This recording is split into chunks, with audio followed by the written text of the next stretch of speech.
Good morning, everyone, and you're very welcome to this morning's meeting. I'm absolutely delighted to welcome you, and hope we have a fantastically stimulating morning, which I hope everybody's really interested in the agenda. I'm certainly looking forward to seeing the IFIC knowledge tree and to hearing how you're all getting on.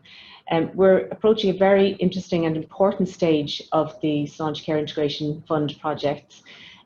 Some of you are at the completion stage, some of you are midway through, and some of you were paused due to no fault of your own, but through the whole COVID experience. So projects are reaching a different stage, but nonetheless, we're approaching a milestone in terms of evaluation. And it's really important, and I'd like to stress this, that we get good feedback and good quality feedback, because this will inform us in terms of projects that will be recommended for either continuation or scaling into the future. All of your projects are amazing. They're all so interesting and relevant to the public, and we really want to be able to showcase that work. And again, the more information you can give us in terms of how you're doing, how relevant it is to patients, how you've involved patients, and how you're meeting the targets that you set for yourselves, the more you can give us on that, the better. So again, I'd like to thank you all for all of your efforts, especially during these last difficult months, and to enjoy the day, enjoy the morning, and enjoy the discussion. Thank you. I'm now going to hand over to our host, Gráinne Healy, and to thank Gráinne and all our team in advance. Good luck.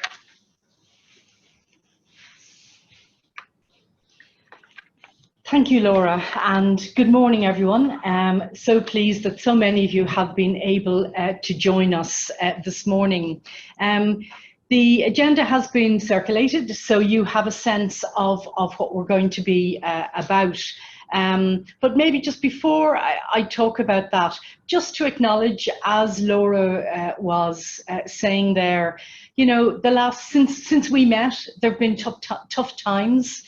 We've been through tough times as a country, but also each of us individually, you know, concerned about our families, ourselves, our neighbours, our communities. And also for so many of you who are delivering care and health care and social care, you know, looking after those maybe who are more vulnerable, there have been pressures, and I guess we want to acknowledge that. And at the same time, acknowledge the amazing work and the amazing progress that so many of you have made. We've also seen in these tough times an incredible amount of innovation. And we're going to see that, I think, this morning when we look at some of the work that you're doing, which we've managed to capture in videos and reflect back to you to show you some of that great innovation in amazingly tough times, unprecedented times, and yet many of you have found new and innovative ways to deliver on projects that when you wrote your original project descriptor, you never thought you'd be delivering them in the times that you have to do. And I think that that's an incredible a mark of your professionalism and your ability to innovate. For ourselves, since we met last time, many of you have been involved in the webinar series that we've been producing. We've had 4 of those. We'll have another 2 of those for you before Christmas. And these have really given all of us, I think, an opportunity to get some insight into exactly what it is you're doing, exactly how you are delivering the right care in the right place at the right time. And certainly I've been so excited to meet so many of you in your workplace settings, albeit in a virtual way, but to hear the stories, and in particular maybe to see some of the beneficiaries of the work that you're doing. And of course, really that's what it's all about. Who's benefiting? How are we changing the way in which new pathways are being developed? And listening to patients and people who have received your services telling you and telling us, this is working. We like it. It's saving us time. We feel well. We feel supported. So all of that, I think, has been really important. So today then is a meeting not a webinar, although we're doing it virtually. And we are hoping that today we'll have an opportunity, firstly, to see some of the work. We're going to share a video with you that we've put together to see some of the work you're doing, and I suppose to try and capture just some of the energy of the work that's been done since we had our last network meeting. Secondly, we're going to share with you some of the resources that are available, which we've perhaps touched on in previous Learning Network meetings, but there's been progress and we wanted to share those with you. And that includes the IFIC Learning Tree that Laura has mentioned, but also coming back to hear from Katrina, who developed the HSC Service Change Guide, and looking at a new resource that they have and how you as change makers might find that useful in the work you're doing, regardless of the stage that your project is at. An opportunity to reflect, recover and renew the energy for the work that you're doing. Thirdly, I suppose today is also an opportunity, there's a richness in bringing so many of you together to give you a space to share with each other what have been your opportunities and your challenges. So we will be going into breakout rooms later on this morning, and I'll give you some specific instructions as to how that will happen. Although my sense is at this stage, on the 1st of October, most of you are complete aficionados of the Zoom and the breakout room and the sharing of whiteboards, but I'll give you some instructions as we get to that. So we're going to be together until about 12:30 this morning, one of the first things we'd like to do, you all, I think, are familiar with the chat function. And the first thing we're going to do is to ask you to go down to the chat function button. And I guess what we'd like you to do is to share one word, just one word, to describe how your experience of COVID-19 to date has been. One word. Don't hold back. Put that one word into the chat function, send it in to us, and we're going to create a word cloud which we'll share with you at the end of this morning's meeting. We're really just kind of getting the temperature of the room. How has it been for you? So that would be interesting to see what is produced. So use your chat function, send the word in to us. We'll take it off. We'll work on it for an hour. We won't actually. It happens almost automatically. And we will produce the word cloud and share that with you later on in our meeting. So you get cracking on your word and your word cloud, get that happening. And meanwhile, we're going to kick off properly now with the Sláintecare webinar highlights. We've put this piece together. Our colleague Erica has worked very hard on this, and we want to present to you just a short sample, a taster of what the webinars have been. And also, you know, there have been hundreds of people coming into those webinars. Many of you have attended all of them, but also we've had people from the wider HSE family of staff, and they also have been really getting a sense of the great work that you're at. So without further ado, I think we will move on to the next part of our agenda, and let's watch the video. Thank you.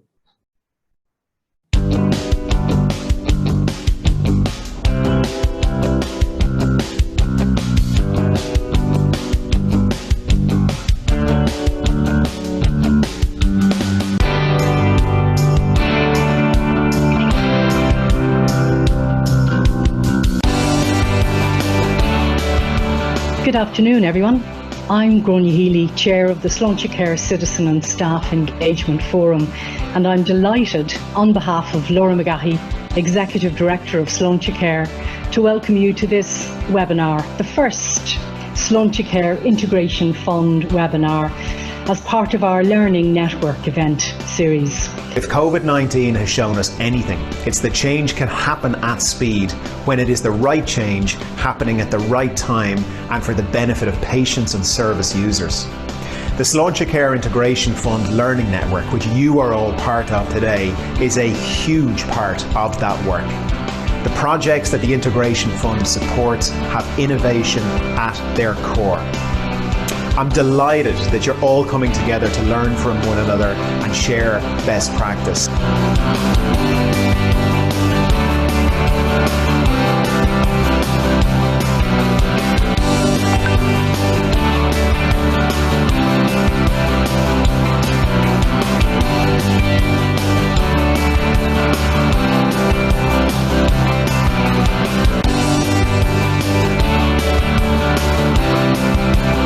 Rapidly went from 2 to 7 days and from a Wicklow only to a Wicklow Plus service, and this was possible because of the buy-in of the various stakeholders in the project.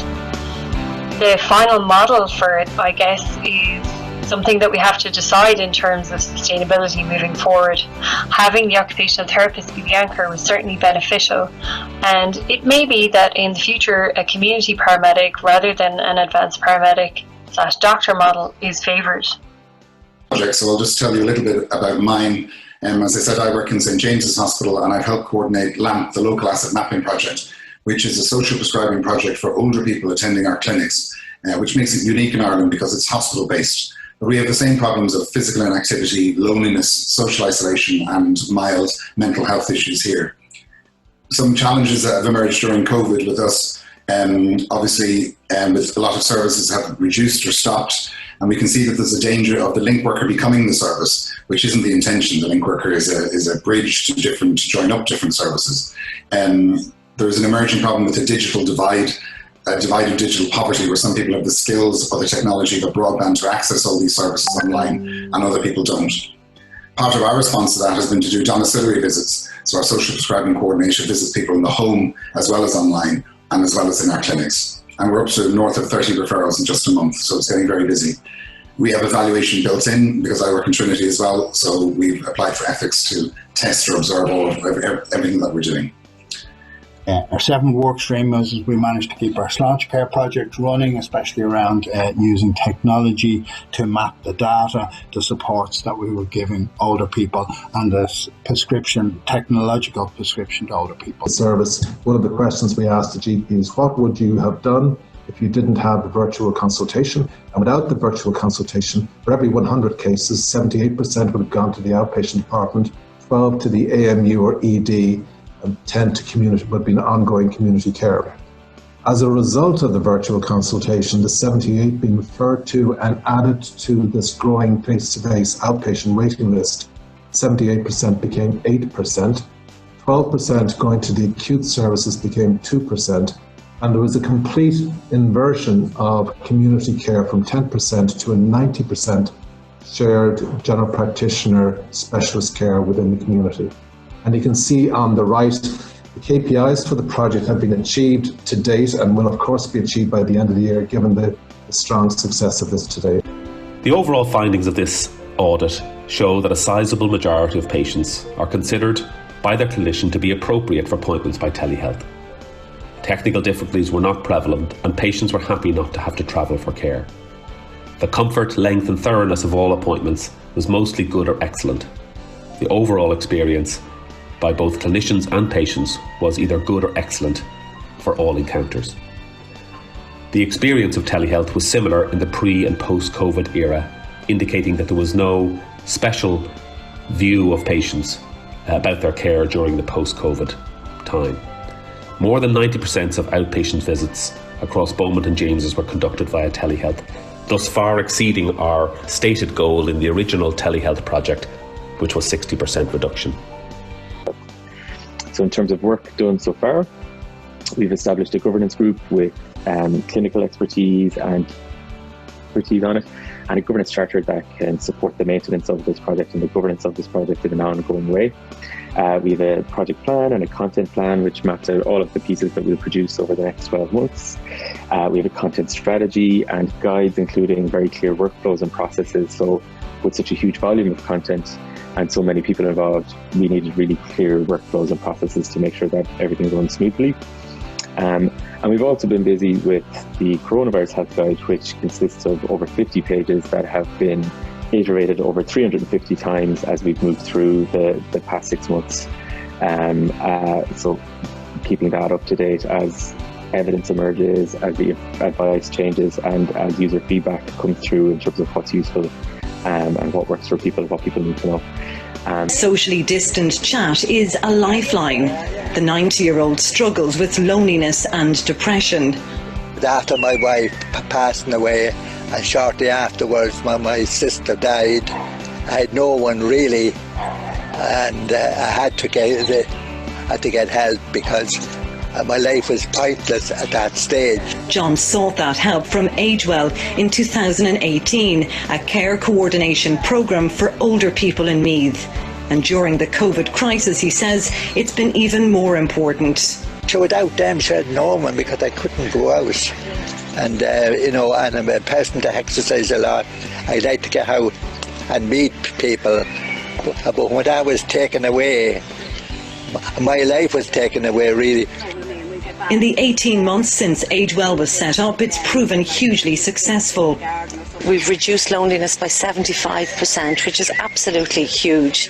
And we've also increased their well-being, overall well-being by 40%, and increased their self-rated health by 21%, bearing in mind that the mean age of these older people is 82. This programme only operates here in County Meath, but it's hoped it can be rolled out right across the country if funding becomes available, so that people in similar situations to John can benefit too.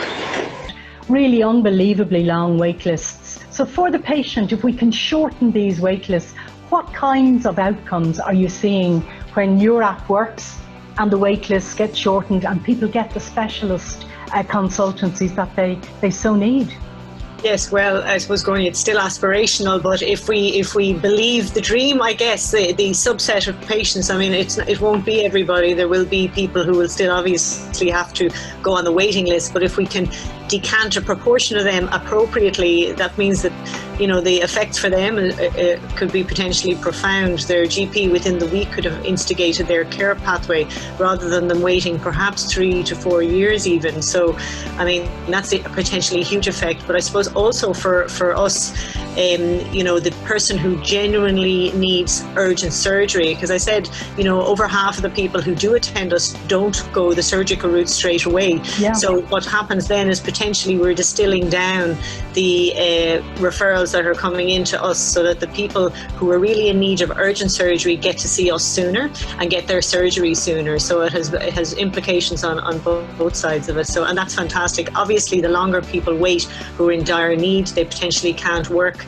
maybe can't mobilise, they become housebound, and all of the psychosocial implications of that while they languish on a waiting list. Notwithstanding that, but their comorbidities potentially go up because they can't mobilise, they become obese, so their potential post-operative complications come up. So there really is far-reaching implications of getting to the surgical group faster. But of course, that's always the challenge. But this is one measure. Very briefly, we've opened a rapid assessment clinic in the ambulatory care hub. We've developed a very robust ambulatory care pathway from the EDs to the ambulatory care hub. So it enables older people to be assessed in the ED, discharged the same day, and have their care needs managed in the community. The Sláintecare funding has enabled us to provide a more thorough fit team response at the front door. We have a CNS and a registrar now in our fit teams alongside our therapists. We've also enabled the outreach team to be aligned to this pathway. Again, we've added resource to that team in terms of a physiotherapist and an occupational therapist, which again has increased their capacity. We've developed a system for transferring clinical information from the acute hospital to the community and back again. And we have ensured the onward referral pathways were robust and were able to manage with the patients that we were referring into them. I felt at the time that if I hadn't had here, I didn't know where to go or what to do, because the hospitals I'm getting calls from the hospital stating that I wasn't to go to any kind of outpatients. So it was unbelievable getting that call. It was a great relief, and because with the history that I have with amputations on my toes, it was very scary. And once I seen the people here, they really put my mind at ease, and they were on it from the word go, Aideen and whoever else, first class. They automatically make you feel at ease. They tell you what's going to happen out in the car with your mask and everything else, and you know the routine when you come in. You're not waiting around. If you have an appointment at 9:30, you have it. Hello everybody, it's a great pleasure to be here today and to have listened actively in today's session, and it was incredibly interesting to hear the role that technology and e-health is already playing in changing how things are delivered for the better for the patients that everybody sees. Over the previous webinars, we've heard from many other projects which have had to change their delivery model due to COVID-19, and their focus is on managing as much care as possible in the community through the rapid deployment of e-health solutions. The agile and creative response to the unprecedented challenges faced by you in the delivery of services to the public is a credit to you all. Thank you again to everyone, and I look forward to our next webinar, which will take place, as Gráinne has said, on Thursday 22nd of October. Thanks again.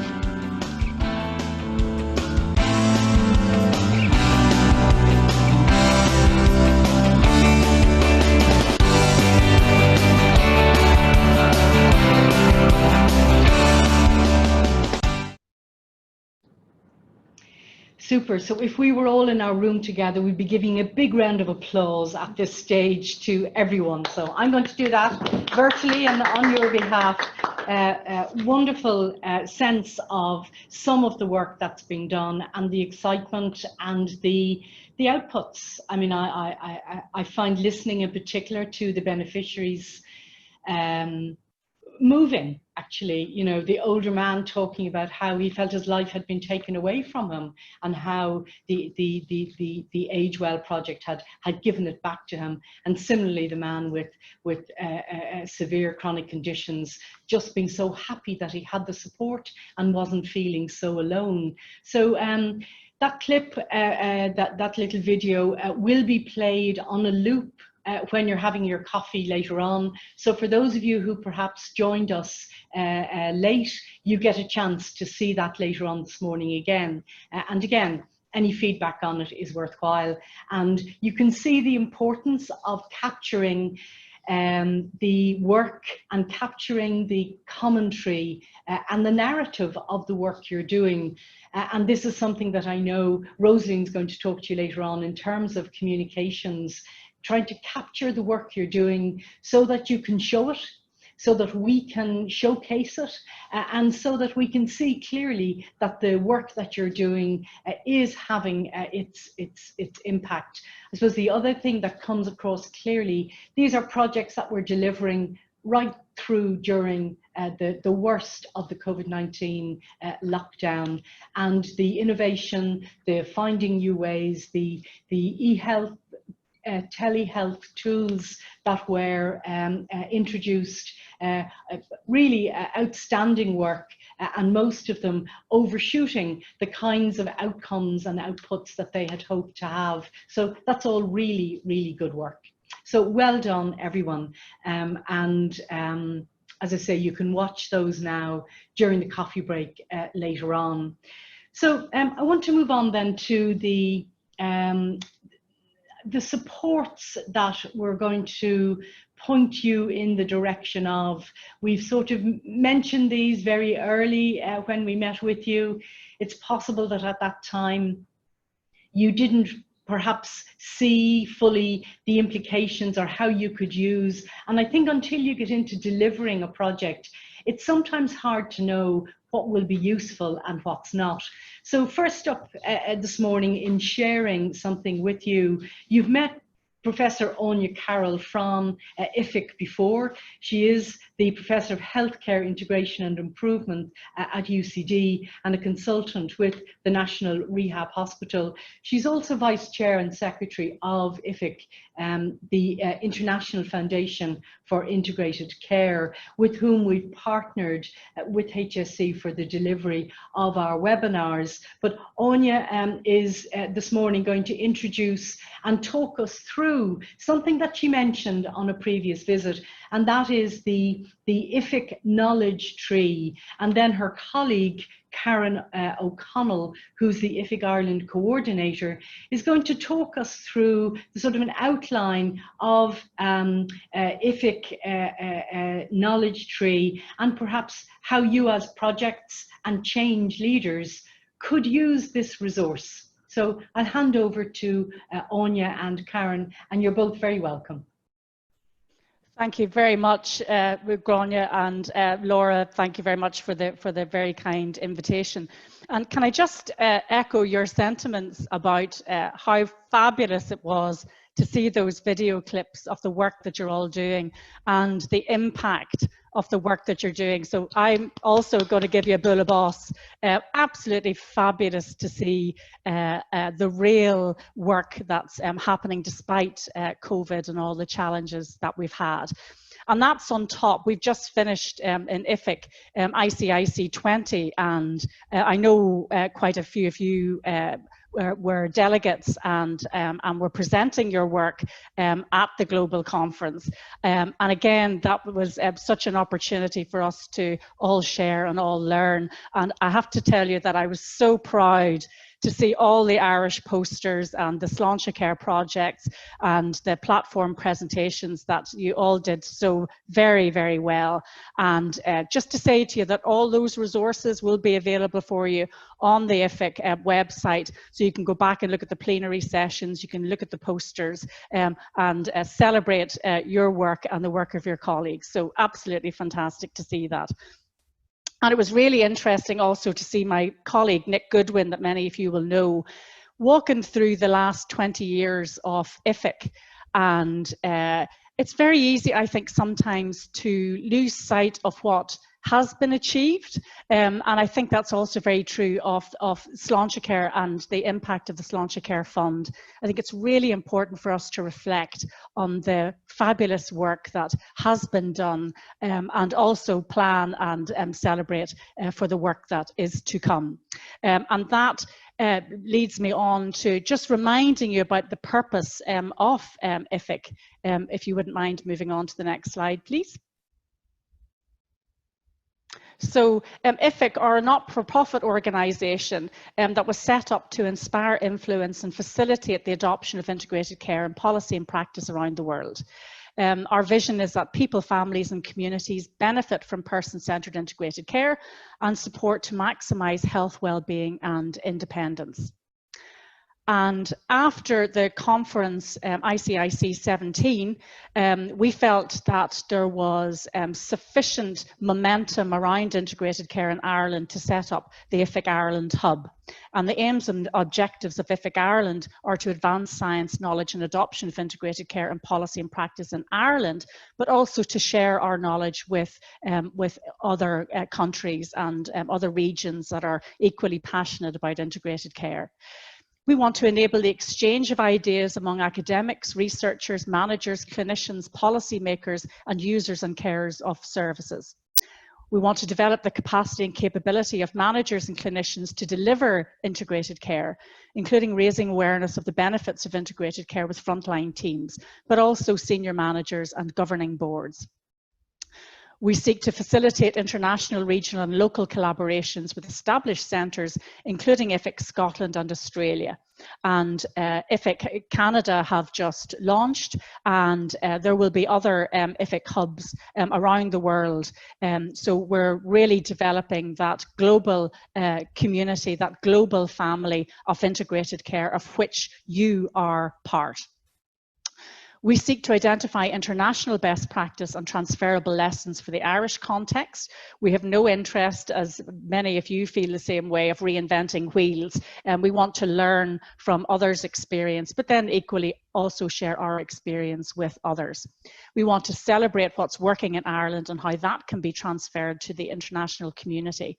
And we also seek to work with business partners to improve technology and other innovations that will support the advancement of integrated care and better outcomes for patients and communities, because that's what we're all here for. So next, I'll just tell you a little bit about governance and structure. So this is the, if you like, the very often as frontline clinicians, we find this the boring bit, but if we'd learnt anything through the establishment of the clinical programs and the integrated care programs, this stuff is the important stuff. So we have, if you just click through, yeah, that's lovely. The founders are IFIC Central and UCD. And then we have a steering group and also a knowledge and partnership group. And then the executive consists of Dr. Sloan Harper, who is a GP, but also Director of the Integrated Care Partnerships in the Health and Social Care Board in Northern Ireland, and myself and Fiona Lyne as co-directors of IFIC Ireland. And of course, the most important part are operations. We have Fiona, or Karen, who's going to speak to you in a couple of minutes, and Darren, who actually do a lot of the important stuff in making all the different events happen. And we have an active research project underway that was developed in partnership with the Integrated Care Programme for Older People. And we have Andrew and Aveen, who are leading and implementing that project. So the next slide then takes us on to the various activities that I would have gone through with you before, but we're going to concentrate today on the knowledge tree, which is very exciting. I'm very excited to be here to share this with you today, and I'm going to hand over to my colleague Karen to take you through the knowledge tree. Good to see you. Thanks, Sonia, and good morning, everyone. So if we do a little, I suppose, time travel, I'm going to take you back to the first week in March, which is when we would have first introduced IFIC's knowledge tree to the Learning Network. And what you see here is what we said we were going to do, which is implement a gateway to academic databases, institutional repositories, IFIC international and public web resources. We would use that to help with the dissemination of knowledge in relation to best practice, case studies in integrated care across multiple publications, IFIC produced resources and research that's in the public domain. We also within IFIC have a massive archive of digital artifacts across blogs, webinars, conference talks, podcasts and journal articles. So in the first week in March, which is Anya would have been in the room with you guys, and I presented from Sláintecare, County Kerry, just like I'm doing now. And we've actually managed to progress the knowledge tree both within IFIC and our colleagues in IFIC Central, Flinders University and the Central Coast Local Health Authority in New South Wales, who've been great support to us. So I have a little video to give you an overview of what it is that we've managed to achieve to date, and then bring you back along the path of how we've built that.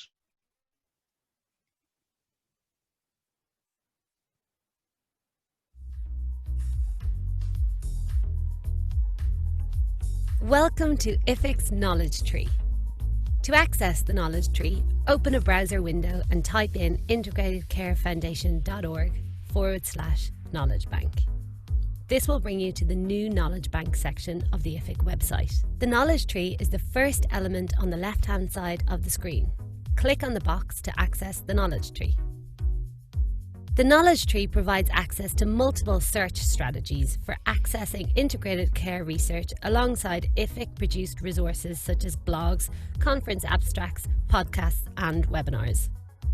The notice at the top of the screen contains the most recent data sets added to the Knowledge Tree. Branches of the Knowledge Tree reflect the pillars of integrated care developed by the International Foundation for Integrated Care. You can navigate the pillars in two ways: through the branches on the tree graphic or through the navigation menu to the right-hand side. Each pillar contains a number of dimensions of integrated care which are used to organise the resources. Clicking on a branch will bring you to the pillar page containing a description of the pillar and the role it plays in true integrated care.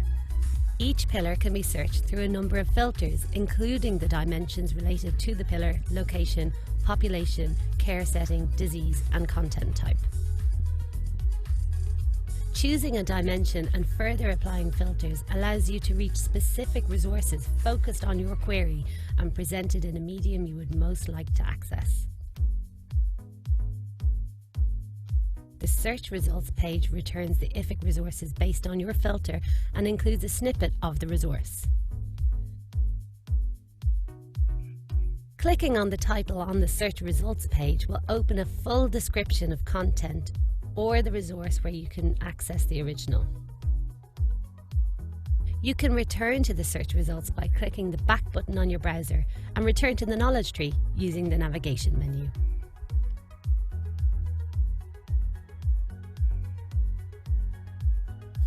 The knowledge tree search tools allow you to search IFIC's resources in a number of ways.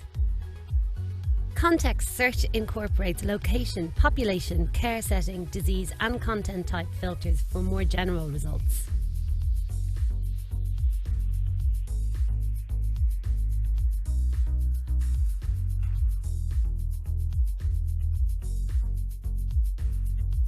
People and organisation search allows you to access the IFIC resources produced by a particular expert and institution.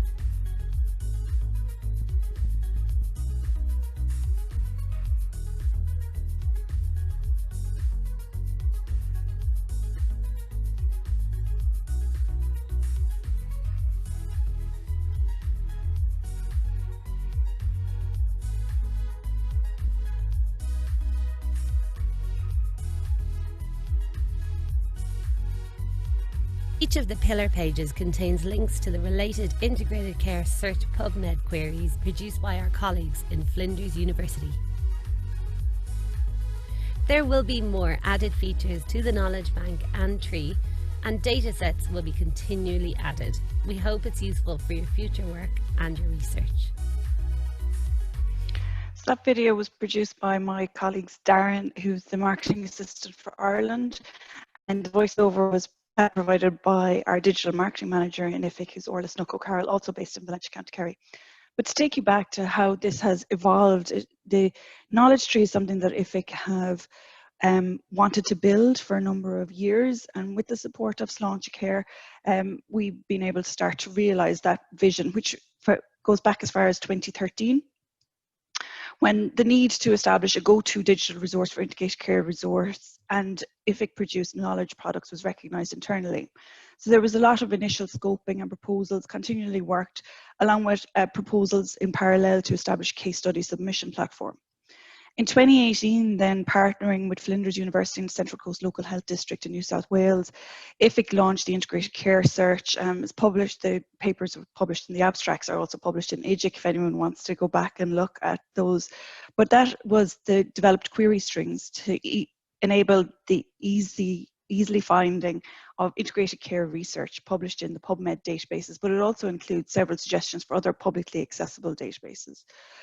That included 74 different queries based on different settings and dimensions of integrated care, and led to the further work in 2018 on dimensions and establishing context, because the importance of some of this research is understanding the context in which the activities and the projects were undertaken and the initiatives, so that not just geographically, but we can also understand the different settings that any of the integrated care projects that have been published and worked are implemented in. So in 2019, then IFIC Ireland and Sláintecare made an agreement to undertake to support the Integration Fund projects through developing the knowledge tree. And it is open, accessible, which should be publicly accessible to all. And while right now our data sets are limited to some of the Ireland resources, we will be engaging with our colleagues in the ERPIC network and the hubs to start adding more data sets for internationally, and we will continue to build on that.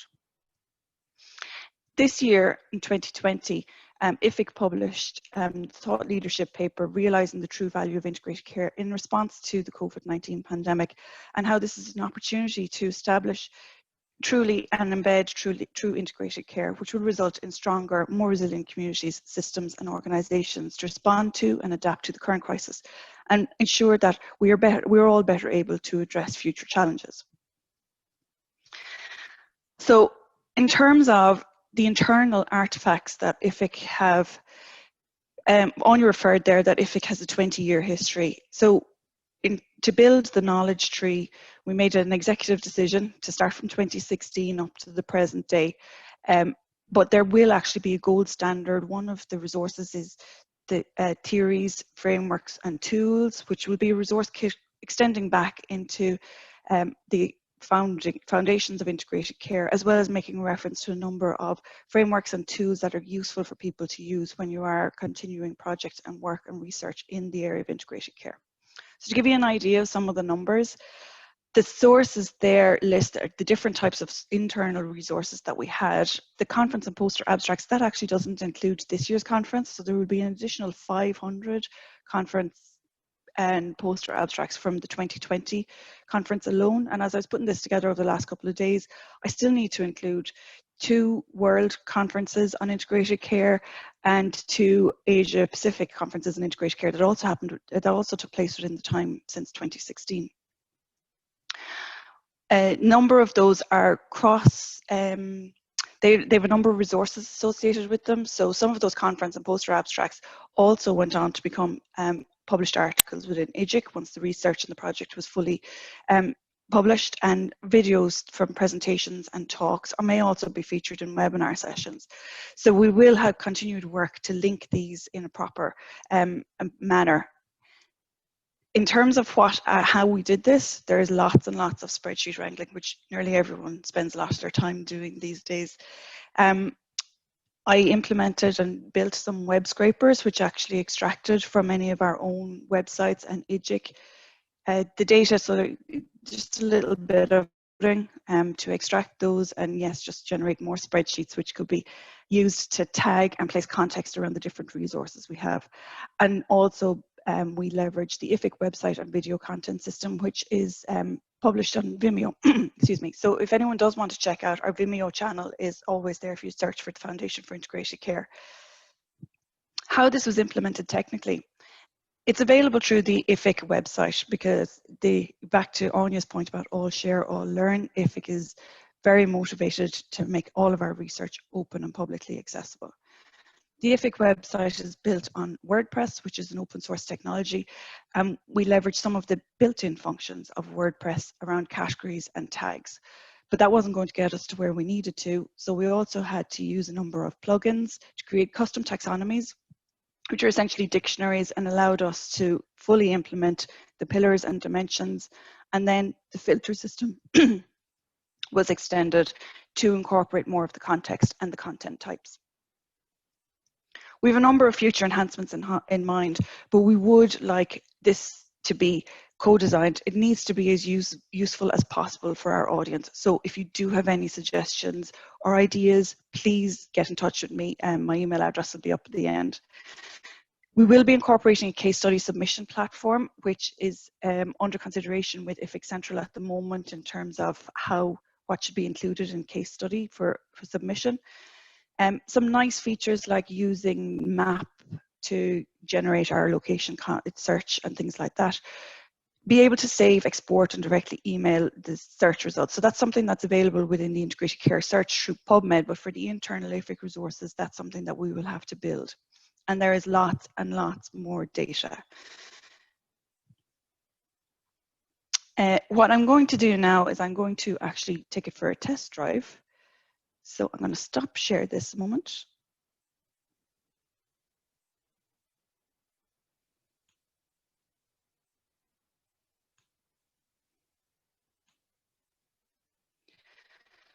So this is it. You can access it directly, integratecarefoundation.org/the knowledge tree, or if you do a Google search for IFIC knowledge tree, it should pop up really quick. If I go back to one of the topics from the Sláintecare webinar series was around digital solutions. And this was actually something that hadn't been included in integrated care search. So all of these are new queries developed by Rachel Damerel at Flinders University for inclusion in the knowledge tree. But you can see here the filters allow you to break down to the different types of dimensions that you would want and include your location. And the other thing that it does is as you generate the different filters, as you change your filters, what is available will also change. So if I was to click overall, it would tell me that within Europe there are 10 resources available, but it also tells me that I have multiple content types. But if I only click on e-health records, for example, it reduces what the content types available to webinars.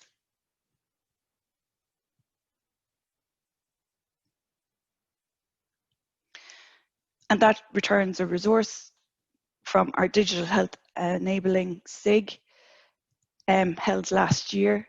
And you can follow the link at the very end, will bring you into where the recording, presentation slides, and all of the resources from that webinar are held within the IFIC website.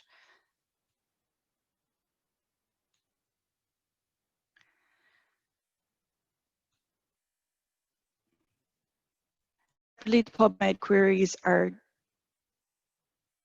broken down into an overall digital solutions, e-health records, telemedicine, and mobile health, which includes wearables. And I'm aware that a number of Sláintecare projects also implemented various mobile technologies as part of their rollout, especially during the recent months. So that gives you an overall, a general, an international perspective is what is even more so in the PubMed searches. If I return to the tree, you can see on the bottom here, you can use context, which is a lot of our filters based on location, care setting, population, and disease. And one section which we haven't developed yet is the theories, framework, and tools, but I did make reference to. So there will be gold standards in there, which the senior associates are going to pull together in terms of things like from the Project Integrate framework, the Scirocco toolset, Codner's original papers, and some things that should always be, I suppose, considered to be most useful in terms of integrated care research and projects. If I go to use one other, I think the best one is people as partners in care, to demonstrate some of the usefulness of the context in particular. So the settings can be, you can see the list there that pops up. Acute or emergency care, I suppose, is very clinical, hospital-based, but aged care, chronic disease, community health care, comorbidity and multimorbidity, and there's a number of options there. If I choose aged care for a setting, it will also filter out by my population, so I can choose frail elderly or older people and return a number of resources for further exploration. I think this is all that I have to show you today. I'm just going to pop back up my slides to let you know of a couple of IFIC Ireland events that are coming up. And during break time, or if anyone wants to pop in the chat something that they'd like to see, or if I can send you on links or anything, please do so. And feel free to get in touch with me by email or Twitter. So a couple of events that we've coming up next week on October the 7th, we have a webinar, which is Michelle Nelson and Cormac Russell in conversation about the community role in integrated care, but also how the response to the pandemic will offer an opportunity to reimagine the importance of citizen roles in delivering care within their own communities and what assets are already available. We also have two webinars scheduled, one for November the 4th and December 2nd, and we're still awaiting to set a date for a Voice of Lived Experience virtual workshop, which would be very much on a patient-citizen focus. Thanks for your time today, and I'm going to hand back to Grania now. Great, thanks very much to both Anya and to Karen. And I think it's really useful to have that, as she said, a drive through just to see the extent of the digital resources that are available. So for anyone who's actively working on integrated care, I think you will agree, you know, the equivalent of not having to wade through lots of other libraries to pick out the specific support, advice, evidence-based research, and having it all in this knowledge tree, I think is really useful. So congratulations to IFIC for bringing it to where it's at, and again for the plans for the future. And I think again this is a space where the projects that are involved in integrated care, as so many of you are, this is a space to also showcase, capture your data, capture your learning, and share it with others who are trying to come up with best practice models and best outcomes for everyone. I love some of the phrases, spreadsheet wrangling and web scraping. Well done, Karen. I think they're really active ways to describe the kind of technical stuff you do that for many of us is beyond our capacity, but the results of it means that we're able to access the information and the knowledge that the knowledge tree was set up for in such an easy way. So, you know, integrated care, all you need to know, a digital resource, is available for you, and the detail on that, if you go into the IFIC website, it's all there. If there are any people who have specific questions for Anya or Karen, at this point, if you want to put your virtual hand up, we do have a facility to be able to allow you come in to ask a question if anyone has an urgent question, although I think both Anya and Karen will be staying on for this. Okay, I don't see any hands jumping up at me here. So thank you both for that. And I'm going to move on now, if I may. So the next part of our agenda is really some internal information support available from the Sláintecare implementation team themselves. And to kick us off with this is someone who's no stranger to all of you, Muriel Farrell from the Sláintecare Programme Implementation Office. And Muriel is going to share some general information, and I'll hand over to Muriel now to make her brief presentation. Thanks, Muriel.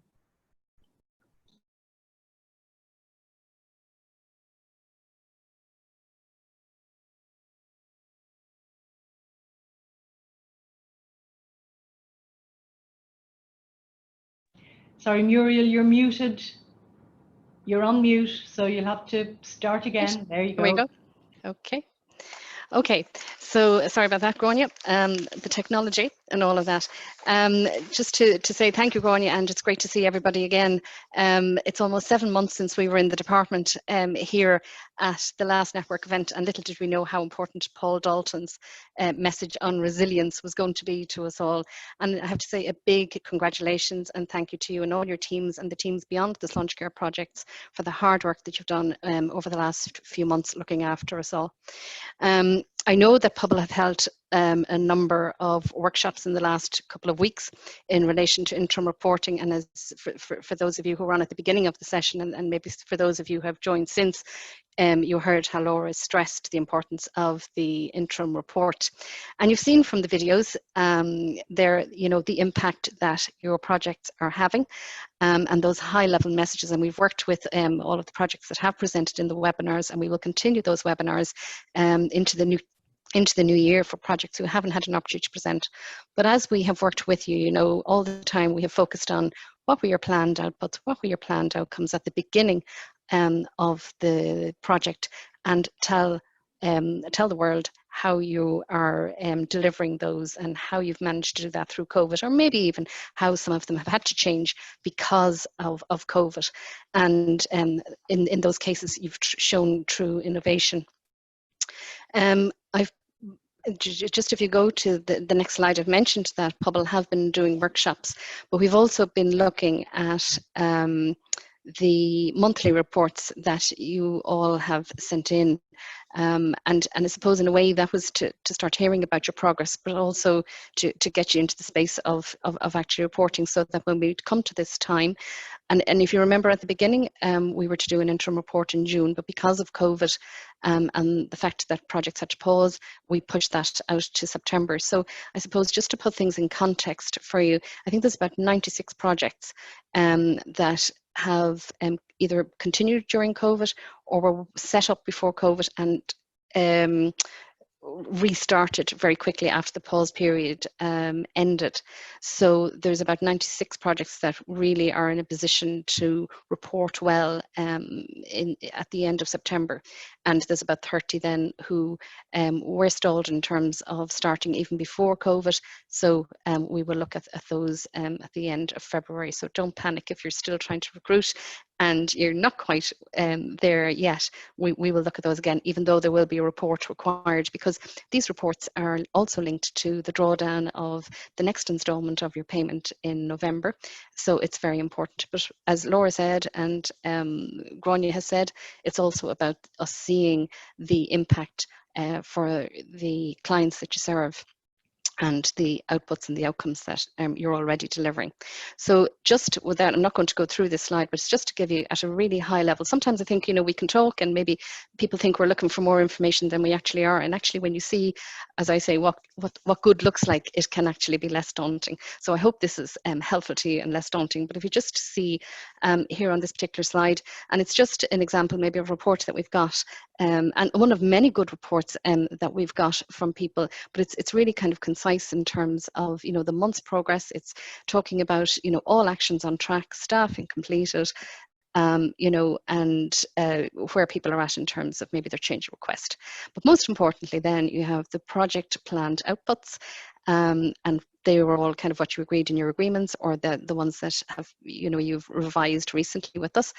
And also then, but most particularly, the progress on the outputs. And we talk about actual to date, and particularly for the interim report now, we want to know right up to the end of September, what has been your progress on your output. So for example, if your project planned output was to deliver 14 CPD sessions to support volunteers through the duration of the project, which is what is an output on this report, your response or your update is 11 of those 14 CPD sessions delivered so far. Now I know that's a really simple planned output, but I suppose it's just when you go back to try and fill in these forms, to give that the highest, give the detail at the highest level. And don't be modest. You're all doing really good work. We can see that in the videos. We can see it. We know it when we talk to you. You're all really passionate when you talk to me about, what you're doing, what you're delivering. And as I said, any of you that I've spoken to, I'll always go back and say, well, how does it relate to your outputs? Tell us that, give us that update in terms of your outputs and outcomes. So it's never been so important for you to do that as it is now for your end of September report. And as we've spoken with Niamh and the STO, and we've agreed that the normal kind of October monthly reporting will be suspended in order for October, just to give you that time to put into doing really good reports. And as Laura mentioned at the outset, and Kevin mentioned in March, the information that we get will inform decisions around continued funding, particularly for those projects that are maybe going to end sooner than others. So that's how important it is. Now, Pobal have held workshops, and we know that the majority of projects have been represented at those workshops, but there are still a number of projects that still need to have representation at those workshops, particularly around the financial reporting and indeed this progress reporting. So we'd really encourage you to seek out the people. I know they're all really busy. I know you're really busy. But to seek those people out and see is there a way that we can align dates that work for them with Pobal in order for them to get that support from Pobal, and because it will make their job easier as they go into that reporting phase. And as always, if you have any questions, you know where we are. Pobal are there to help you, and indeed if we can help you further, don't hesitate to contact us. So the best of luck with your reporting and the rest of your projects, and I hope you enjoy the rest of the day. Thanks, Grania. Thanks, Muriel. That's super. And again, information of use. And sometimes I think some of this information, it only makes sense when you're at the point where you're trying to generate it and you're thinking, what did Muriel tell us about how to fill those in? So I think it's very timely to have that input this morning, and the importance of capturing, of telling the story of the fantastic work that you're doing, so that we can put a spotlight on it. I'm going to go now to Rosaline Harlan, who's the Sláintecare Programme Implementation Officer in charge of comms, and works very closely with so many of the projects, and recently was involved in producing a really lovely piece, which again we will, I think, show as a clip in the coffee break, and it was shown on both featured on Morning Ireland last Friday morning and on the 6-1 News. And again, it was one of our projects, and it was great to see it getting that kind of national coverage. So that could be your project if you stay in touch and follow maybe some of the advice that Rosaline is going to give you now. So over to you, Rosaline. Great, thank you, Grania. And as Grania said, we're going to share that clip with you. It's just an example of how we can tell the story of how we are implementing Sláintecare and how Sláintecare has been delivered through the projects. I think it's a wonderful clip, and before we show it, I wanted to pay tribute to all in the SMILE project, Care Doc, Michelle, Mary and Margaret, who worked with us. But let's just enjoy the clip, and I'll come back to you then after that. A project to help vulnerable people manage their healthcare at home is being tried out in Carlow and Kilkenny.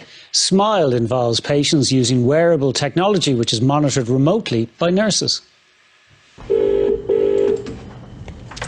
Hello Joan, how are you? It's Emma, one of the nurses here from the SMILE project. At the Care Doc headquarters in Carlow, nurses working on the Sláintecare funded SMILE project keep in touch with their patients. The name we had from this project was that they would avoid unnecessary visits to the GP, avoid unnecessary admissions to hospital, and we have achieved that. We have patients that have had 6 and 7 admissions to hospital, and in the last 8 months have had no admission. More than 150 over 65s in Carlow and Kilkenny are benefiting from the scheme, allowing them to use and wear monitoring devices to help keep control of their own care. Well, every morning I take my blood pressure and my oxygen level, and it goes in on my tablet, and that goes to the nurses where they can view it and see how I'm doing and get back in touch with me, and if I have any questions. It's brought on my lungs immensely, my breathing, my heart. And also it picked up on, I had an issue with blood pressure which I would never have known. When you have the hospitals under pressure, and also I find with the elderly patients, they're not keen well, they may be reluctant to come here. Very few of them are keen to go to hospital. So if we can have something, if we can have enhanced measurement and do it in the community, that's the way for the elderly people. During the pandemic, it helped health workers maintain a constant link with people with health issues, including cardiac patient and champion canary breeder Oliver Quinn. It was great to to go in and check your blood pressure. You're okay, so you don't have to worry, type of thing. It's it's a yardstick to the way you're feeling, your general health. Conor Kane, RTÉ News, Carlow. Great. So I suppose that's just a great example of how we can tell our story. And just to let you know how that came about was, I suppose I've been talking to the SMILE project, kind of knew what their project was delivering. And then through working with the press office in the Department of Health, we pitched it to RTÉ, and they could see that again, that it was great. The fact that we had patients or beneficiaries of the project willing to speak as well always makes for a good clip as well for media. So then we kind of worked with the SMILE project, and we got it set up, and there you can see what a great story it is. So I suppose what I'm asking you today is to look at your project and just come back to me. Are you ready to communicate about your project? And I suppose when you're looking at that, thinking about what difference is your project making, what are the service users, what's the benefits to them, and also then how is your project helping to deliver on Sláintecare?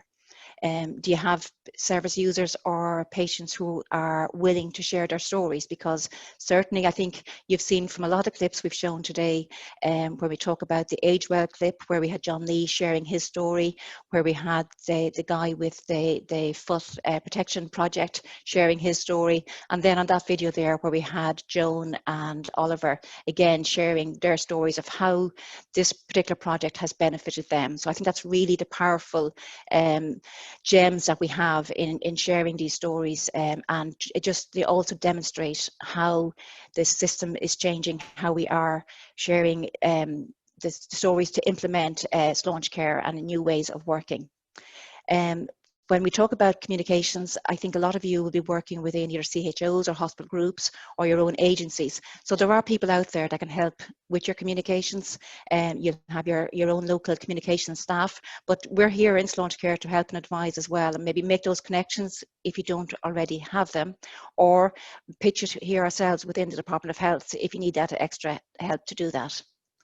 What we would ask is if you are in a position to communicate and you have your story ready and you're working with your own local communications people, just give advance notice to Sláintecare, because what we can do within the Sláintecare communications team is help amplify your message. So if you're going out with a launch or you're issuing a press release or going out on social media, we can retweet that for you. We can get the information out as well through our channels. So it's really important that we kind of work together and you give us some advance notice of that.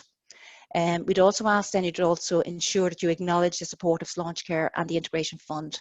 So where you are doing a press release, that you ensure if your project has been funded through Sláintecare, that it's acknowledged in the press release.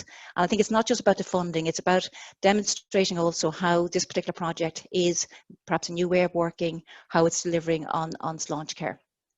And as I said, that's the last one, just how is your project delivering Sláintecare? And that's the really important thing. The funding is one part of it, but new ways of working and what you're doing to implement Sláintecare is the really important piece, and how you're delivering on your project.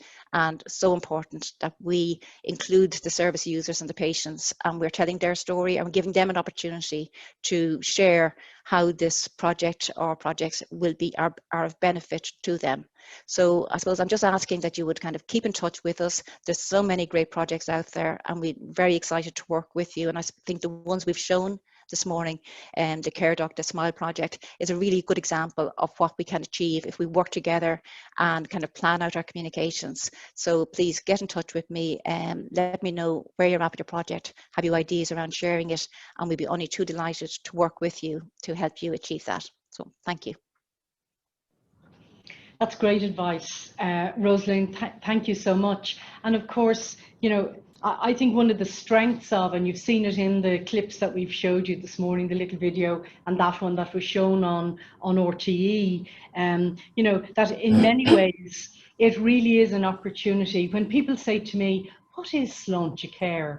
And yes, I could talk them through the report, I could talk them through the implementation plan, but the work you are doing is Sláintecare in action.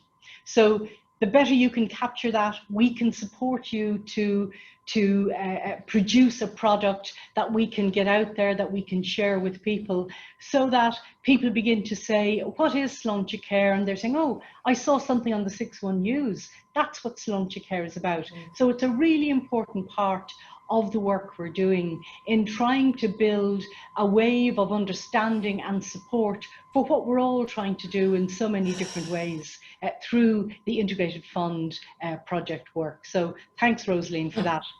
Before I move on to our next segment, I want to ask those of you who joined late for whatever reason this morning, we are putting together a word cloud, and we're asking those of you who have not yet sent your word in to use the chat function on your screen to tell us, I suppose, one word to describe how your experience of COVID-19 has been. Just one word. Send it in on the chat function, and we are collating those into a word cloud to share with you at the end of the meeting. So this is just for those of you who, for whatever reason, haven't already done that. Please do it now, and we will share that with you at the end of the meeting. Our next set of resources that we want to put before you, and again, you've met people from this team at previous learning events. I want to introduce Katrina Heslin, and Katrina is working on organisational development and improving the change capacity within the HSE. And Katrina is going to make a presentation looking at, I think, a really excellent new resource that they have put together: Reflect, Recover and Renew. And in many ways, this is such a timely resource to be presenting to us today and for you to consider in your project implementation. So over to you, Katrina, you're very welcome. Thanks very much, Grania, and thanks for the opportunity to meet with you all this morning virtually. It's lovely to be linking back with people again from, I know our last connection was in March, and as others have said, so much has happened since then. So I'll just share my screen.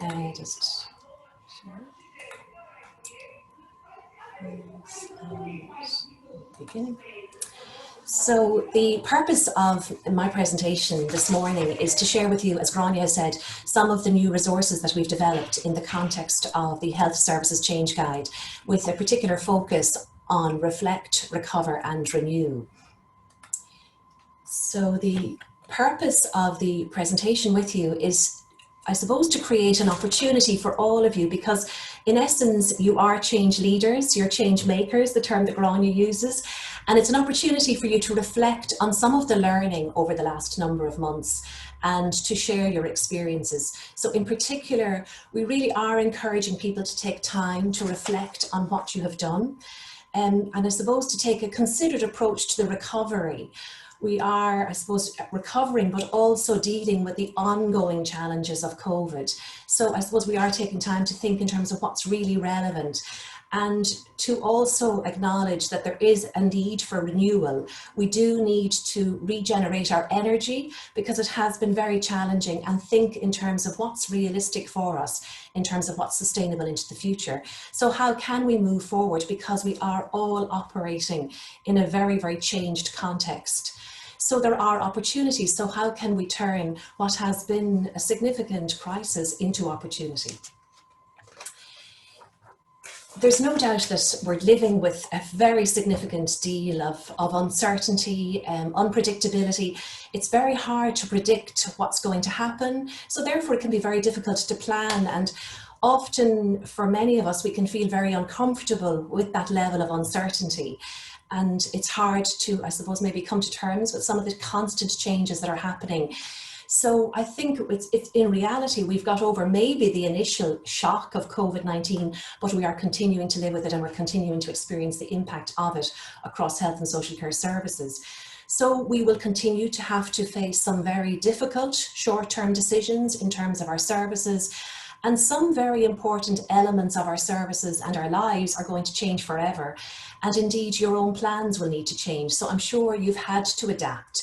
You've had to think in terms of how you could reinvent your projects or your service improvement initiatives. And hopefully not retreating, even though sometimes that's how we feel, but there will be an after, and we do need, and we are trying to create that after.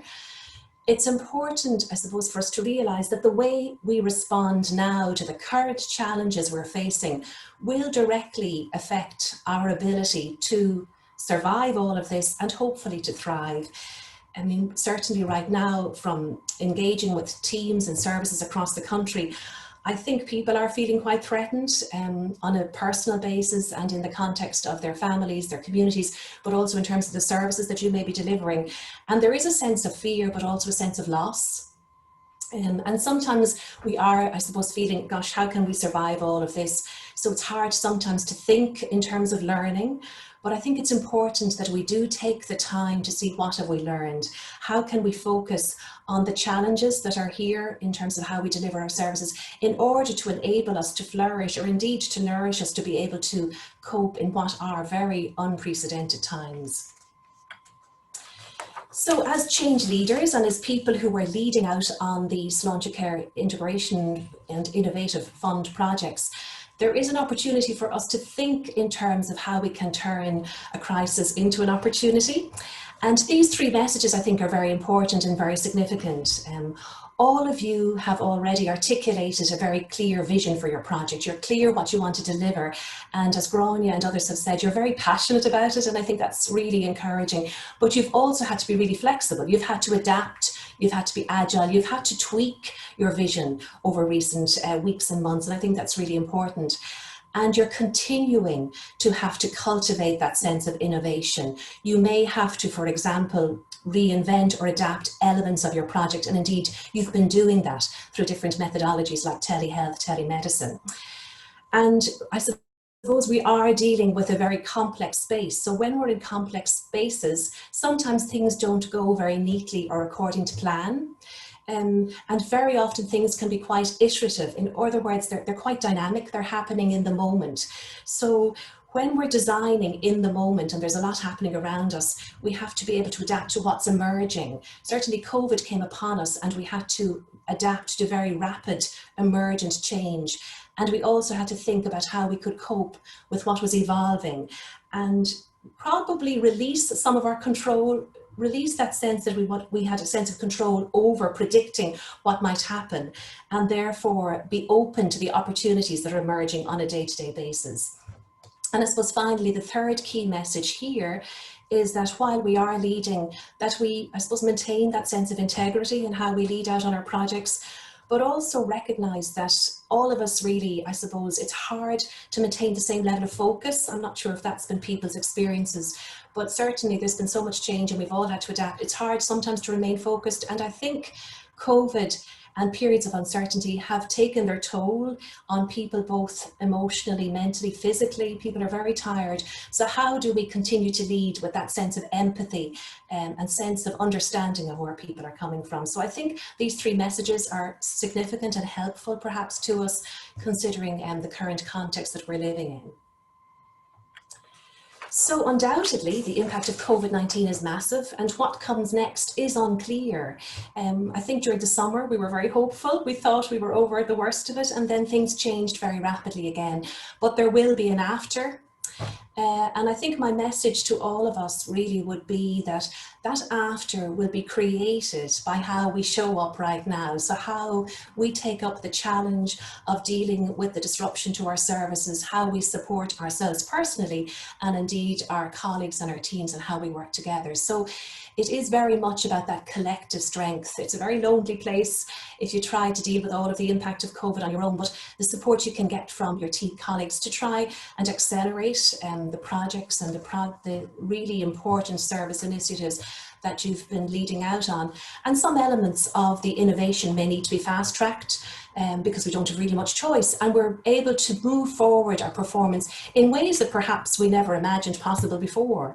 So this element of collective leadership is really important. It will help us to move from that sense that our services are being threatened, hopefully to seeing it as a challenge and reframing it as a reinvention. So therefore, how can we reinvent, redesign our services and turn this crisis into an opportunity? So really, it's important to think that in the middle of all this uncertainty, there is learning. And I think today, when we hear about the knowledge tree and all of the other work that people are doing to try and capture the evaluation of your projects, capturing that learning is really important, because it's capturing that learning that will help us to survive as change leaders and change makers moving forward. So within the context of the Health Services Change Guide, we've consistently recognize that we're dealing with a very complex system, so we can't necessarily plan things in a very neat and linear way. And I think we have seen over recent months how that sense of shared purpose and direction was really important. So when COVID emerged initially, all of us on a personal basis, I suppose, we're really buying into that sense of the greater good to try and protect ourselves, our families, our communities and our population. And that certainly kept us very motivated in the early stages. I think we're moving into a different stage now. So how do we maintain that sense of shared purpose? The feedback we've received, certainly, and I'm sure it would be aligned to much of your own experiences, is that people have had to take up new roles. They've been redeployed. You may be working in a testing centre doing contact tracing, you may be working in a community assessment hub, many of you might be doing some remote working, you may be also introducing telepractices. And at the core of all of this has been the relationships and the networks that you have created. So when you move into working in a whole different area, it is the people that you're working with that can, I suppose, make things possible. I was struck by a quotation from Margaret Wheatley, where she talked about the patterns of relationships and the capacity to form them are more important than the tasks, functions, roles and positions. So it is all about the people and trying to link with building those supports and relationships to help you keep your projects and your service innovations on track. And of course, it's equally important that we continue to use reliable methodologies. We're having to, I think the term scale up and scale down at speed. I think some of us were redeployed initially and then we moved back to our roles, and then we've been redeployed again recently. So we've been scaling up, scaling down to address the demands on your services. And this sense of pivoting, I thought it was an interesting term, that sometimes we've had to pivot, we've had to move our sense of focus to where the greatest need is and maybe change our direction from maybe the direction we thought we were heading in. So that sense of being agile enough to be able to pivot and assist us all, I suppose, to create new service design options. And by doing this, I think it will assist us to be more resilient and to face the ongoing, I think, stress and pressure we're going to be under for quite some time to come. So how can we support people with that sense of experimentation and making sense of what's happening? I just included this slide because I think it's important. I think you all would be aware that the winter plan was recently launched by the government, and there's very significant reference in it throughout to Sláintecare and to accelerating the pace of Sláintecare. As Stephen Donnelly said in the clip at the beginning, change is happening at speed, and we've heard people say, well, it's Sláintecare being delivered. And I think Paul Reid is also very clear that the role of the centre of the HSE is to provide national direction, but we are dependent on local responses. It's how we deliver at local level that's really important, and that's where the most positive change can really happen. So I suppose I'm just alerting people to maybe look at your projects and ensure that alignment is there with some of the opportunities that might be created through the winter plan, because I know many of your service initiatives and your projects are very much aligned to trying to support the system in relation to many of the parameters that are outlined in the winter plan. So what we are really, I suppose, encouraging people to do is to take, as Gráinne said, a little bit of time to reflect on your personal experiences over recent months, particularly focusing on the people and cultural aspects of what you've noticed. So what's been happening to you as individuals, to your teams, to your services.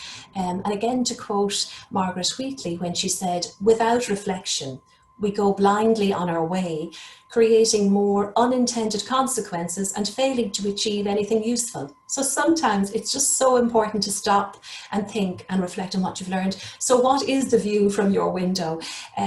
We've all been looking at very different windows in recent times. But what have you been noticing? If you're working in acute hospitals and you're working in A&E or in intensive care, your sense and your experience over recent months might be very different to a colleague who's had to adapt to operating through attend anywhere methodologies. What have you been noticing? And what are some of the challenges and opportunities that have arisen over recent months that maybe, as I say, we may never have thought were possible previously? So within the context of the Health Services Change Guide, we thought it was important to look at the resources that were available to you and customise them within the context of COVID and within the context of the, I suppose, experiences that people have had. So this particular resource is available to you. It's very accessible, and we'll ensure those of you that haven't accessed it already, it'll be shared after today's meeting. And in essence, it's providing some guidance to support you and your team with a reflection that can help you to look at the impact that COVID has had on you and your team, because people will have had a very significant mix of experiences and reactions.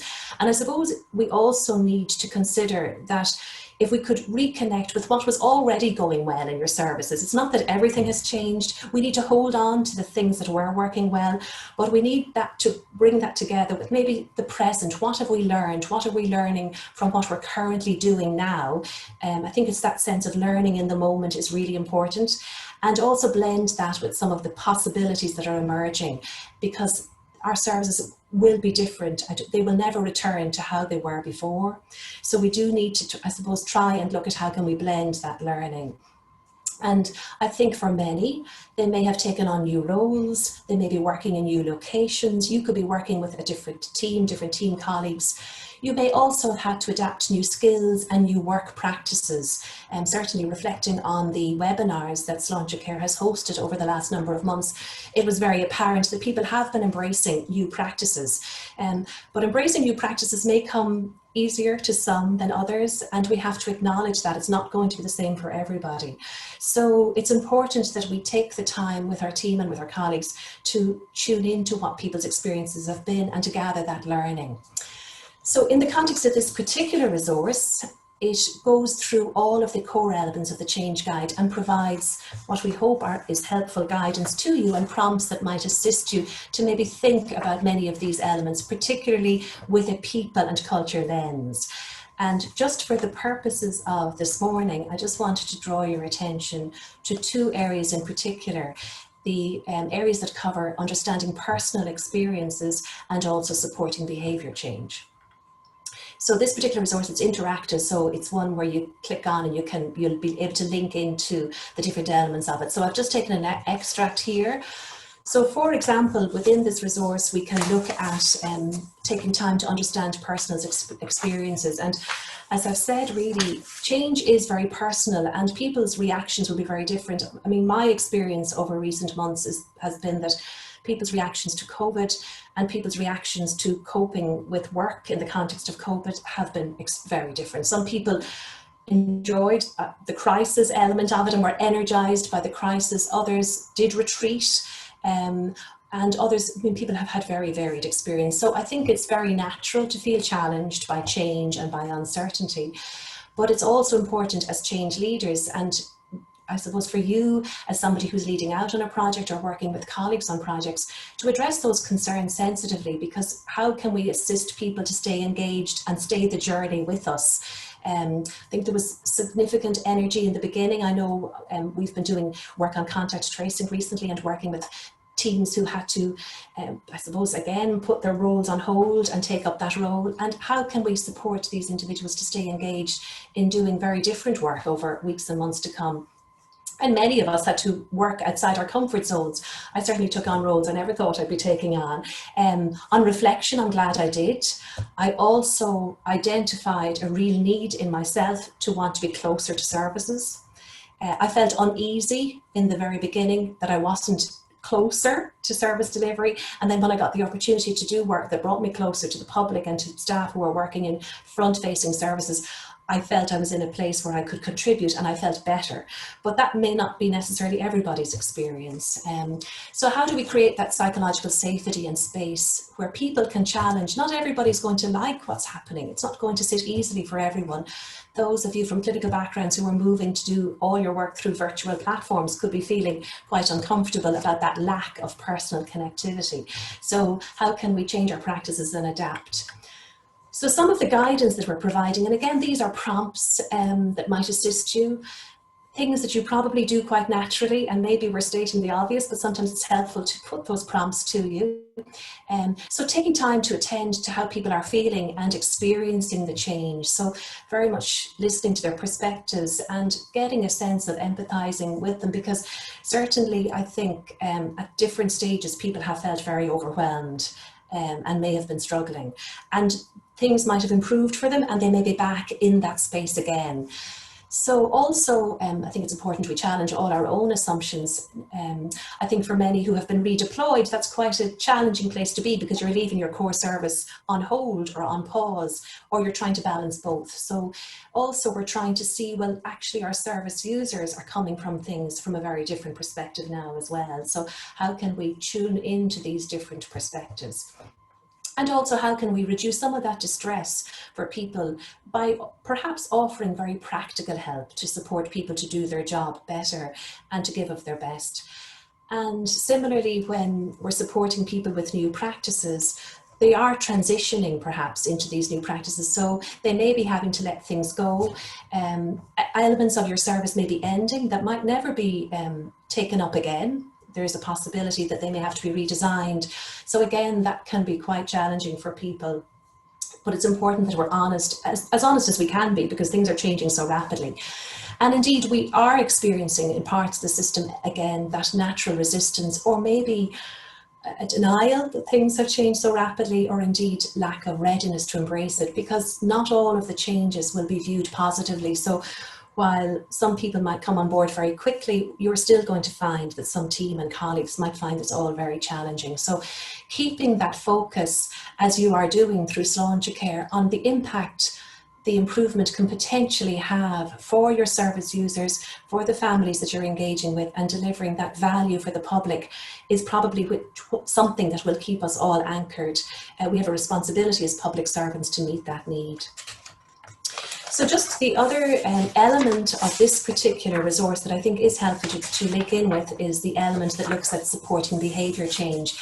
And I think supporting behaviour change has become very, I suppose, a significant part of even the government's approach to how do we support behaviour change in the context of COVID-19 in terms of social distancing, limiting our social contacts, and what will drive and sustain behaviour change. It's quite complex. So perhaps in the beginning, buying into the greater good and protecting ourselves and others was compelling enough for all of us, but is it still compelling enough? And does that, I suppose, does it have resonance for all elements and all of our population? And you can see even a change in how the government is approaching its communication, and it's a communication approach. It's certainly tapping into different voices. It's trying to tap into more local messages and also peer influencers. So again, when you're thinking about your project or your service initiative, these could be quite important elements for you to think about how positive relationships or peer influences could help lever your change. The other piece that I think has been really interesting from the very beginning is that many of us tuned in to the briefings from the government on a very regular basis, and how we were, I suppose, attending to the science of what was happening in relation to COVID-19. So we were watching the data, we were watching the figures, the graphs, we were very much tuning into that element of the data, and that hard data was really important to help all of us. But you can also see the real value in that capacity to tune into the compassionate, the more emotional connections. So I can see now more we're listening to the stories of people who have maybe experienced COVID-19 and are recovering, or indeed the stories of staff who are redesigning their services to meet the needs of the public. Those stories and connecting on a more emotional level helps to balance the facts, the figures, the data, and it does help to mobilise large-scale behaviour change. So also the importance of acknowledging people's efforts, and I suppose we can never underestimate the power of telling somebody you've done really well. Even, I suppose I was struck by the amount of work that went into preparing for today's session. So the care and attention that the Sláintecare team had given to try and ensure that today's event would work well. And I suppose acknowledging that, because this is new ways for people even to deliver meetings. So how can we support people to establish new behaviours? So again, some of the guidance that we are suggesting in the resources that we've developed would be to recognise that people are coming from different starting points and will have very different personal preferences. So again, how do we win the hearts and minds and connect to the greater good? So the piece that Rosalie talked about, how can we share the stories, the narratives? That's the piece that really helps, in addition to the hard factual data. So it will help, I suppose, to instill a confidence that we can deliver new practices and new ways of working.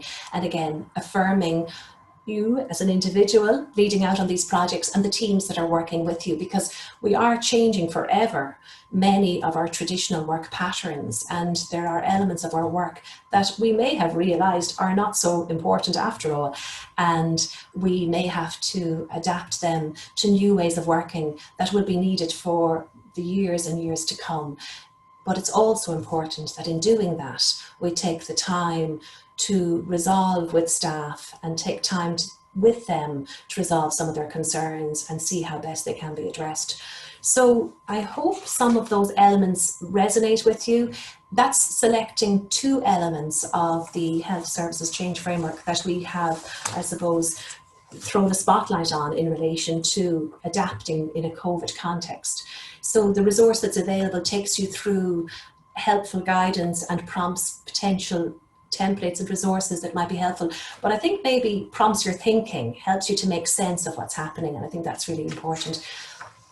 Our intention in setting out on this work is that we could support as best we can what might be considered a just and a resilient recovery. I think it's really important. We're going to be having to support our teams and our services and our colleagues to have conversations, and conversations are really what matter.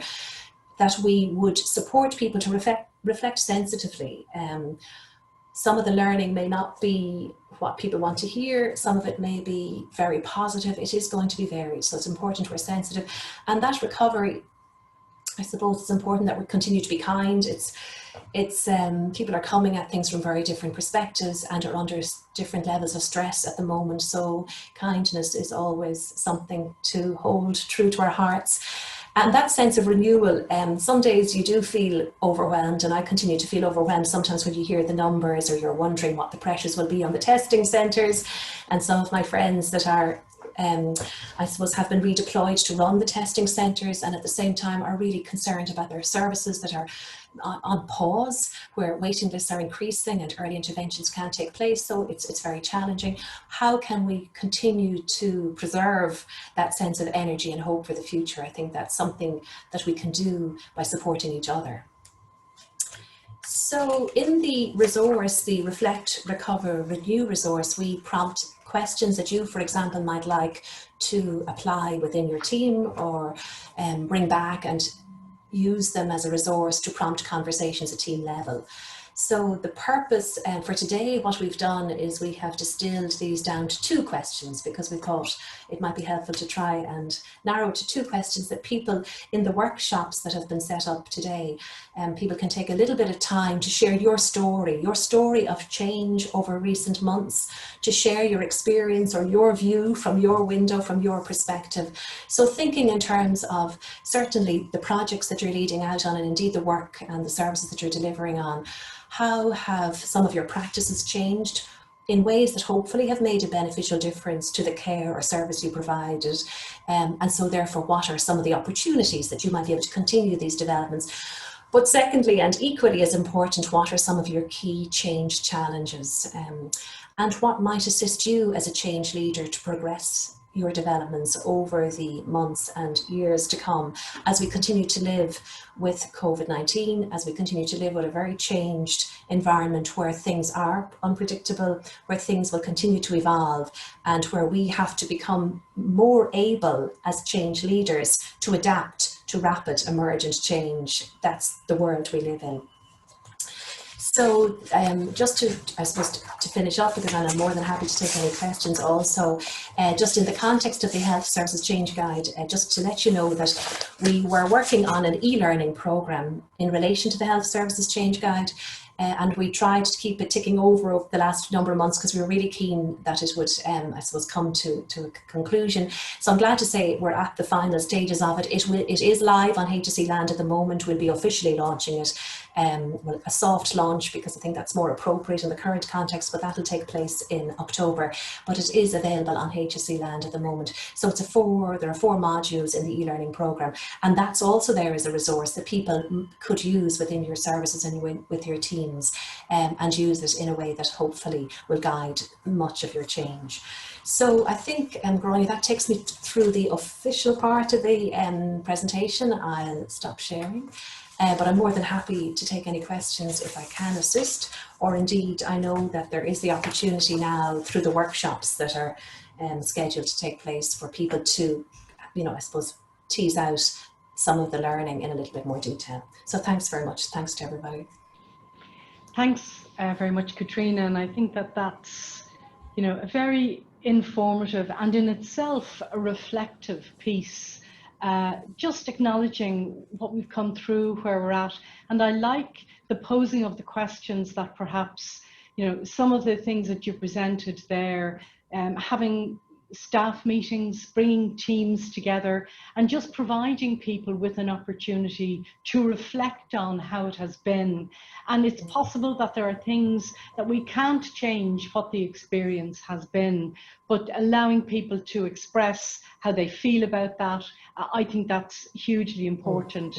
And again, as someone mentioned earlier on, I think it was Muriel, the presentation we had on resilience by Dr. Paul Dalton, so important in terms of keeping ourselves together, minding ourselves personally, but also, many of you are working with people who are, in difficult circumstances, socially, economically, and health-wise. And indeed, some of our work colleagues are finding themselves also perhaps with health issues, fears, anxieties. So these are absolutely unprecedented times, and I want to thank Katrina very much for that. We will be going into workshops, but I think what we'll do now is it's just coming up past, about 12 minutes past 11.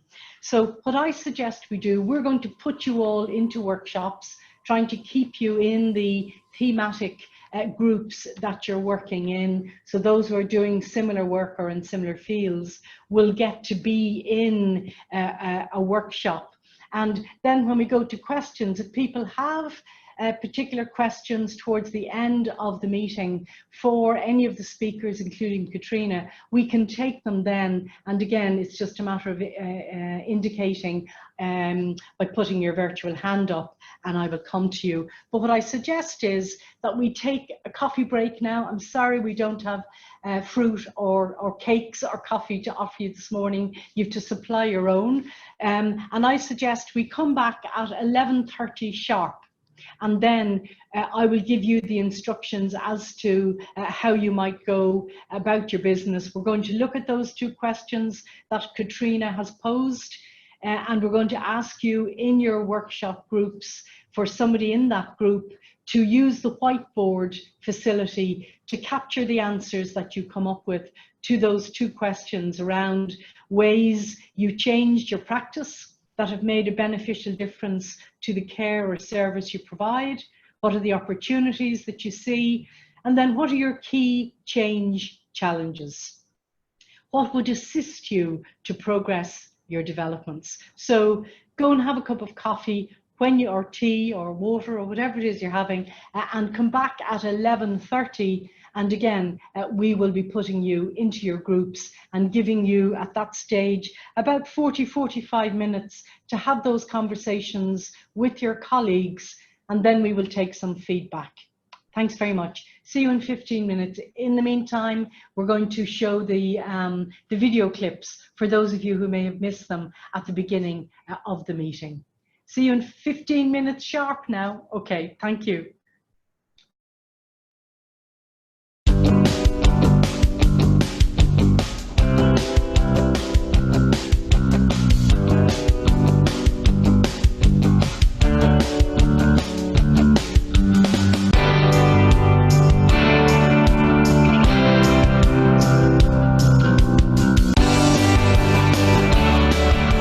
Good afternoon, everyone. I'm Gráinne Healy, Chair of the Sláintecare Citizen and Staff Engagement Forum, and I'm delighted, on behalf of Laura McGahey, Executive Director of Sláintecare, to welcome you to this webinar, the first Sláintecare Integration Fund webinar, as part of our Learning Network event series. If COVID-19 has shown us anything, it's that change can happen at speed when it is the right change happening at the right time and for the benefit of patients and service users. The Sláintecare Integration Fund Learning Network, which you are all part of today, is a huge part of that work. The projects that the Integration Fund supports have innovation at their core. I'm delighted that you're all coming together to learn from one another and share best practice.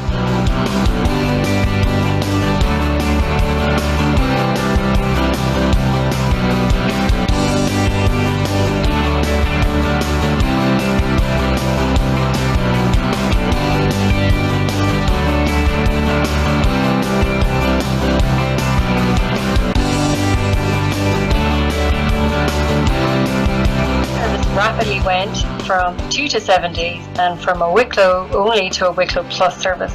And this was possible because of the buy-in of the various stakeholders in the project. The final model for it, I guess, is something that we have to decide in terms of sustainability moving forward. Having the occupational therapist be the anchor was certainly beneficial, and it may be that in the future a community paramedic rather than an advanced paramedic / doctor model is favoured. So I'll just tell you a little bit about mine. As I said, I work in St James's Hospital and I've helped coordinate LAMP, the Local Asset Mapping Project, which is a social prescribing project for older people attending our clinics, which makes it unique in Ireland because it's hospital based. But we have the same problems of physical inactivity, loneliness, social isolation and mild mental health issues here.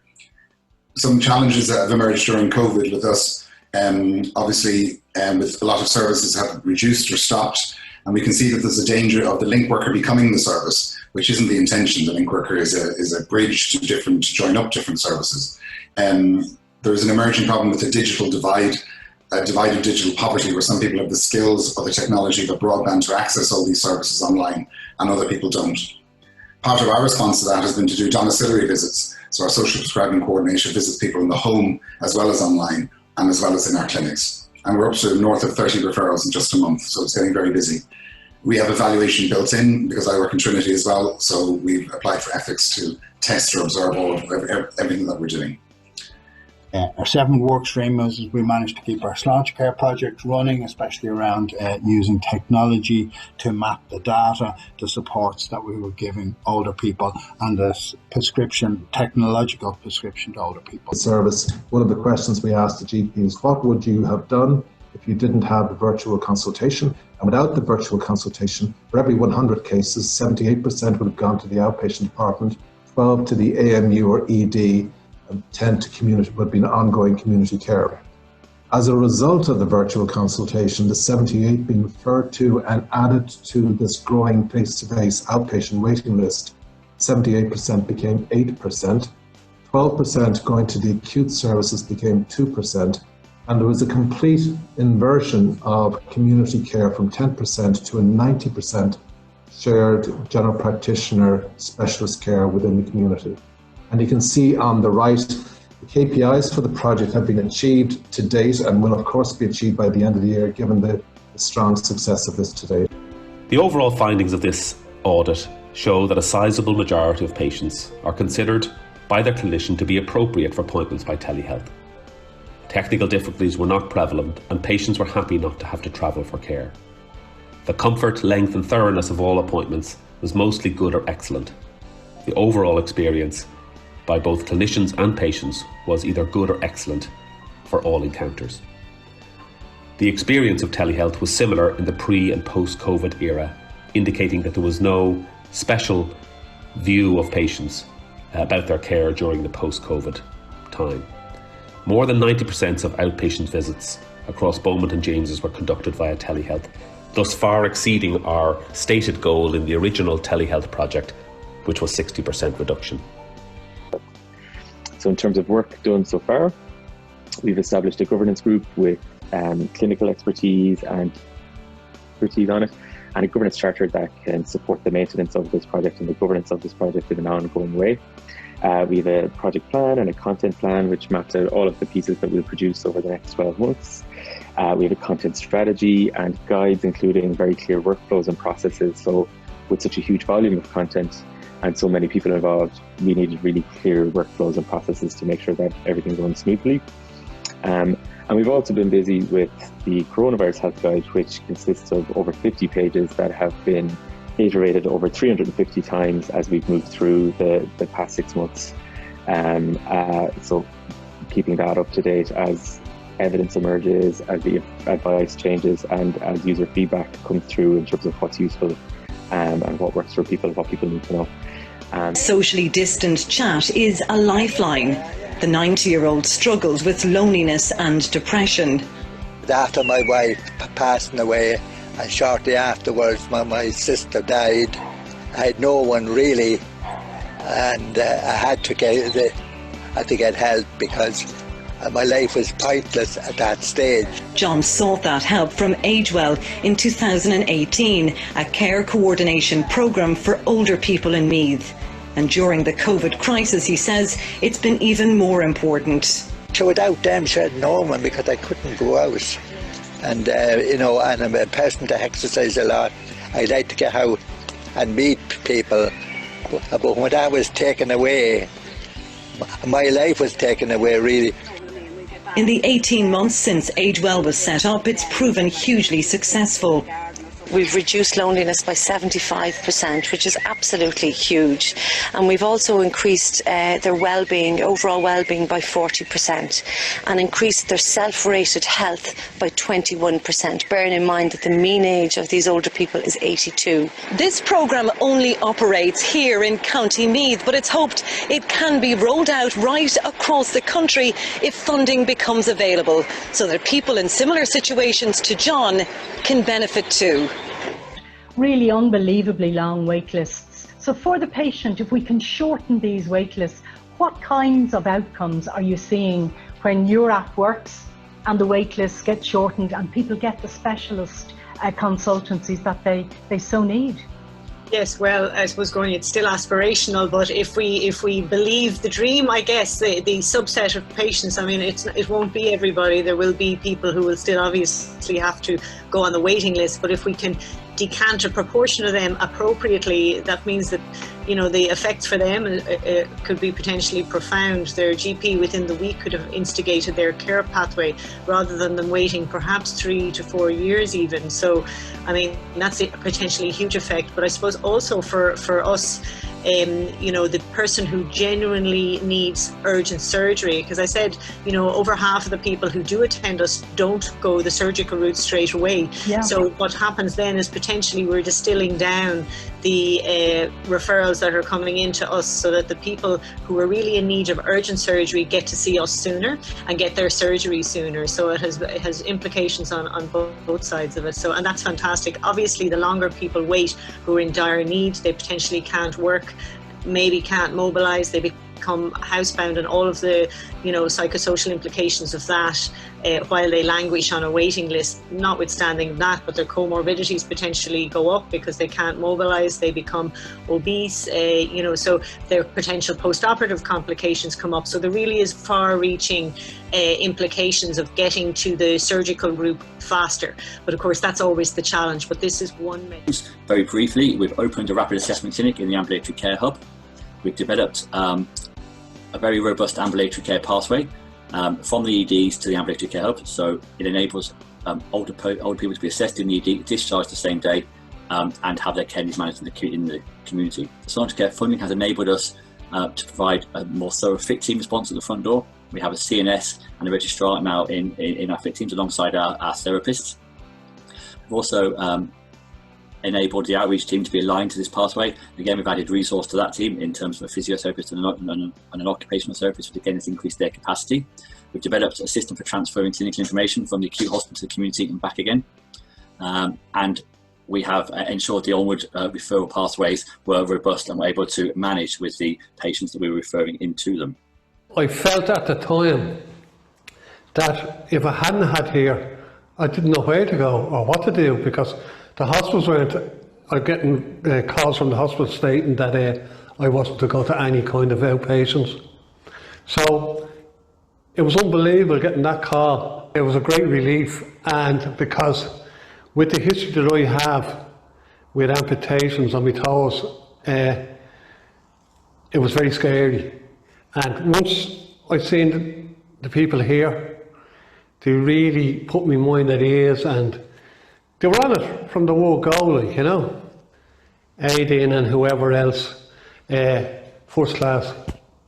They automatically make you feel at ease. They tell you what's going to happen out in the car with your mask and everything else, and you know the routine. When you come in, you're not waiting around. If you have an appointment at 9:30, you have it. Hello everybody, it's a great pleasure to be here today and to have listened actively in today's session, and it was incredibly interesting to hear the role that technology and e-health is already playing in changing how things are delivered for the better for the patients that everybody sees. Over the previous webinars, we've heard from many other projects which have had to change their delivery model due to COVID-19, and their focus is on managing as much care as possible in the community through the rapid deployment of e-health solutions. The agile and creative response to the unprecedented challenges faced by you in the delivery of services to the public is a credit to you all. Thank you again to everyone, and I look forward to our next webinar, which will take place, as Gráinne has said, on Thursday 22nd of October. Thanks again.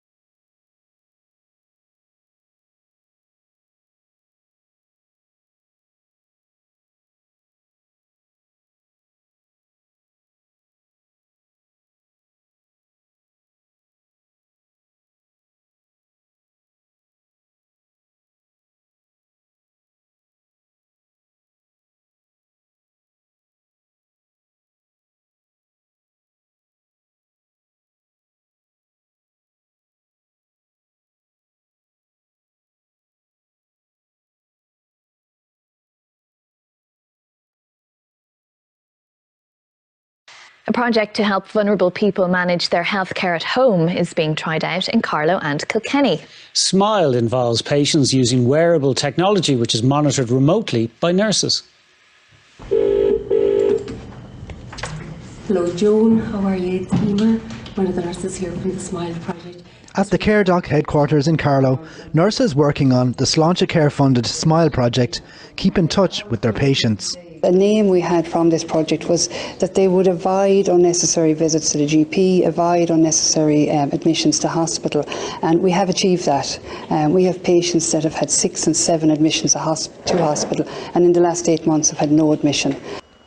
More than 150 over 65s in Carlow and Kilkenny are benefiting from the scheme, allowing them to use and wear monitoring devices to help keep control of their own care. Well, every morning I take my blood pressure and my oxygen level, and it goes in on my tablet, and that goes to the nurses where they can view it and see how I'm doing and get back in touch with me, and if I have any questions. It's brought on my lungs immensely, my breathing, my heart. And also it picked up on, I had an issue with blood pressure which I would never have known. When you have the hospitals under pressure, and also I find with the elderly patients, they're not keen well, they may be reluctant to come here. Very few of them are keen to go to hospital. So if we can have something, if we can have enhanced measurement and do it in the community, that's the way for the elderly people. During the pandemic, it helped health workers maintain a constant link with people with health issues, including cardiac patient and champion canary breeder Oliver Quinn. It was great to to go and check your blood pressure. You're okay, so you don't have to worry, type of thing. It's it's a yardstick to the way you're feeling, your general health. Conor Kane, RTÉ News, Carlow.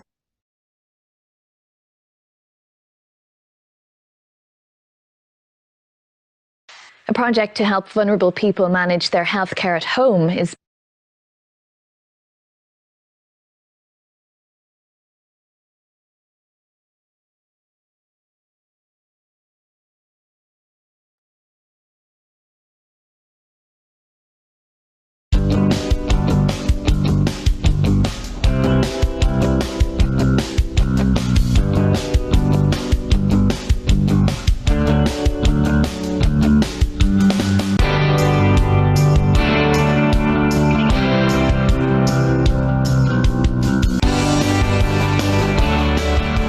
Good afternoon, everyone. I'm Gráinne Healy, Chair of the Sláintecare Citizen and Staff Engagement Forum, and I'm delighted, on behalf of Laura McGahey, Executive Director of Sláintecare, to welcome you to this webinar, the first Sláintecare Integration Fund webinar as part of our Learning Network event series. If COVID-19 has shown us anything, it's that change can happen at speed when it is the right change happening at the right time and for the benefit of patients and service users. The Sláintecare Integration Fund Learning Network, which you are all part of today, is a huge part of that work. The projects that the Integration Fund supports have innovation at their core. I'm delighted that you're all coming together to learn from one another and share best practice.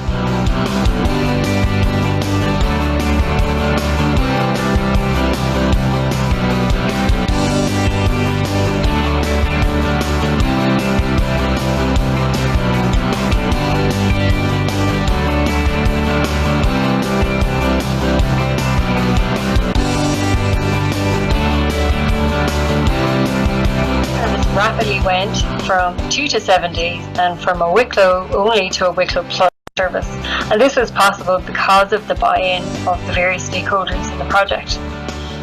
The final model for it, I guess, is something that we have to decide in terms of sustainability moving forward. Having the occupational therapist be the anchor was certainly beneficial, and it may be that in the future a community paramedic rather than an advanced paramedic / doctor model is favoured. So I'll just tell you a little bit about mine. As I said, I work in St James's Hospital and I've helped coordinate LAMP, the Local Asset Mapping Project, which is a social prescribing project for older people attending our clinics, which makes it unique in Ireland because it's hospital based. But we have the same problems of physical inactivity, loneliness, social isolation and mild mental health issues here. Some challenges that have emerged during COVID with us, obviously with a lot of services have reduced or stopped, and we can see that there's a danger of the link worker becoming the service, which isn't the intention. The link worker is a bridge to join up different services. There's an emerging problem with the digital divide, a divide of digital poverty, where some people have the skills or the technology, the broadband to access all these services online, and other people don't. Part of our response to that has been to do domiciliary visits. So our social prescribing coordination visits people in the home as well as online and as well as in our clinics. And we're up to north of 30 referrals in just a month, so it's getting very busy. We have evaluation built in because I work in Trinity as well, so we've applied for ethics to test or observe all of everything that we're doing. Our 7th work stream is we managed to keep our Sláintecare project running, especially around using technology to map the data, the supports that we were giving older people, and the technological prescription to older people. Service. One of the questions we asked the GP is, what would you have done if you didn't have a virtual consultation? And without the virtual consultation, for every 100 cases, 78% would have gone to the outpatient department, 12 to the AMU or ED, and 10 to community, would be an ongoing community. So welcome back everyone. I hope you had your comfort break and you're suitably set up now for our last hour this morning. So everyone will have been put into a workshop group, a breakout room, and you will be able to see the number of your breakout room, I understand. So before I set you off, a number of the breakout rooms have people who have already offered to be the facilitator, and there are some rooms that you'll have to decide yourselves who's going to facilitate. So I'm just going to tell you, breakout room 1 doesn't have a facilitator, but between Alexandra, Fabian, Irene, Roisin, Siobhan and Caroline, if one of you would agree to be the facilitator in that room, take people through the 2 questions. And if you are the facilitator, your role is to click on where it says share screen and then click on whiteboard, and you simply put the feedback from the conversation onto that whiteboard. You save it onto your desktop or laptop, and I will come back to you looking for feedback after the breakout session. So that's breakout 1. Similarly, in breakout room 2, Aoife, Paul, Susan, Katrina and Katie, you don't currently have a facilitator, so one of you will offer. You will click on share screen and you will click on whiteboard and put the findings of your discussions for sharing later on. The third breakout room, Pauline Ackerman is your facilitator and she knows what she needs to do. Similarly, breakout room 4, Anita Murray is your facilitator. She knows what to do. Breakout room 5, Lara Burton Cassidy is your facilitator and knows what to do. And number 6, again, there's no one in number 6 yet. So somebody there, Concepta de Bruyne, Laura Tully, Rachel Fitzgerald, Deirdre Carroll, Bob Patterson, Virginia Reid, Maeve Carmody, Katrina Heslin. If one of you could offer to be a facilitator, click on share screen and whiteboard and put the findings up there. And similarly, the 7th and final breakout group, Frank Harburn, John O'Neill, Deirdre Mullins, Bernie Austin, Marie Prendergast, Karen O'Connell, Anya Carroll, Martin Gordon, and Muriel, I think. So again, somebody there to agree to press the share screen, whiteboard, and remember the question, and I hope we will be able to put this up on the share screen when you go into your breakout rooms. The questions are 2 questions drawn from the change guide that Katrina shared with us. Think of ways you've changed your practice that have made a beneficial difference to the care and services you provide. What are the opportunities to continue these developments? And the second set, what are your key change challenges and what would assist you as a change leader to progress your developments? So I'm going to come back to you in about 45 minutes. Those questions are up there now for you. And just to let you know, some of the staff will be dropping in on the rooms. So if there's a problem, you can talk to them about helping to resolve that. So I'm going to give you, let me see, what have we decided? Yeah, I'm going to give you about 40 minutes. 45 minutes, and I'll come back to you at that stage. So I'll see you in 40 minutes. Thanks, everybody. Off you go.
Okay, welcome back. We're just a few seconds for everybody to get back into the main room.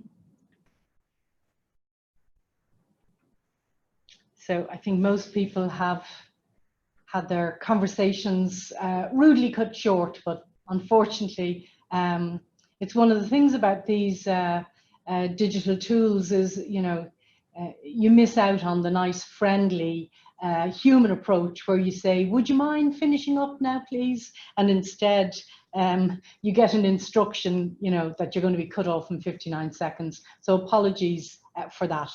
Okay, what I'm going to do for the rest of the time that we have, which is about 15 or so minutes, I won't be able to take feedback from everyone, but I understand that you have been gathering your notes on the whiteboard. So what we might do is maybe just go to a couple of groups and just get their feedback. So I might go to a couple of the groups who have who had an agreed facilitator, and hopefully they've been able to use their screen. Can I go to breakout room 3? And this would be Pauline Ackerman. Tom, if you can give me access and give Pauline access, we can hear her feedback, please.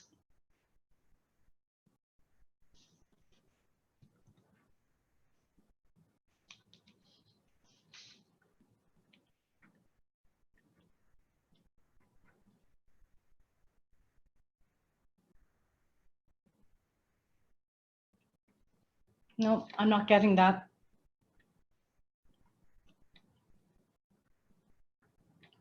Tom, is there a problem?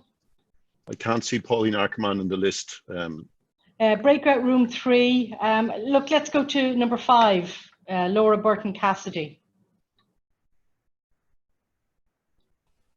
Hi, I'm here. I'm hoping I can share my the screen sharing isn't enabled at the moment for me. Okay. Just want to give us a oh yeah, I have it now. Have you got it? Okay. Hopefully this is the whiteboard. No, it appears to be a new whiteboard. I'm not sure I managed to do the saving before we came back.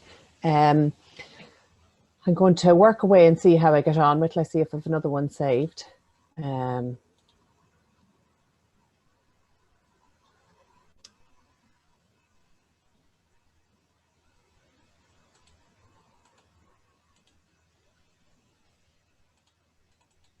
No, so luckily I was listening very intently. And you've got notes. Good woman. Give us a sense. So we had Kate O'Connor with us from a Living Well project, Claire McCrory and her colleague Kathy in relation to a heart failure project in Donegal, and Mairead Ward was in a respiratory project in Sligo.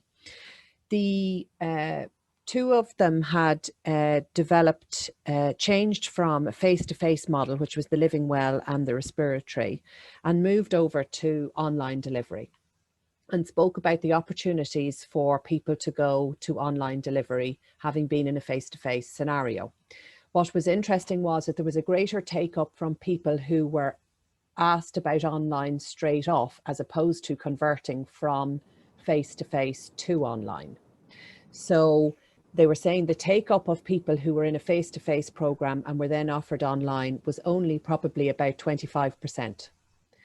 The take-up in those who were approached directly in relation to online and sought online, the advantages of that were that there was a very low dropout rate for people who'd actually committed to an online program.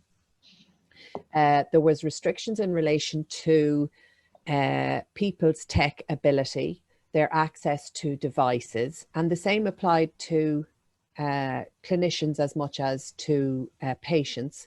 There was concerns that in relation to these projects, a lot of the patients were older, more vulnerable patients.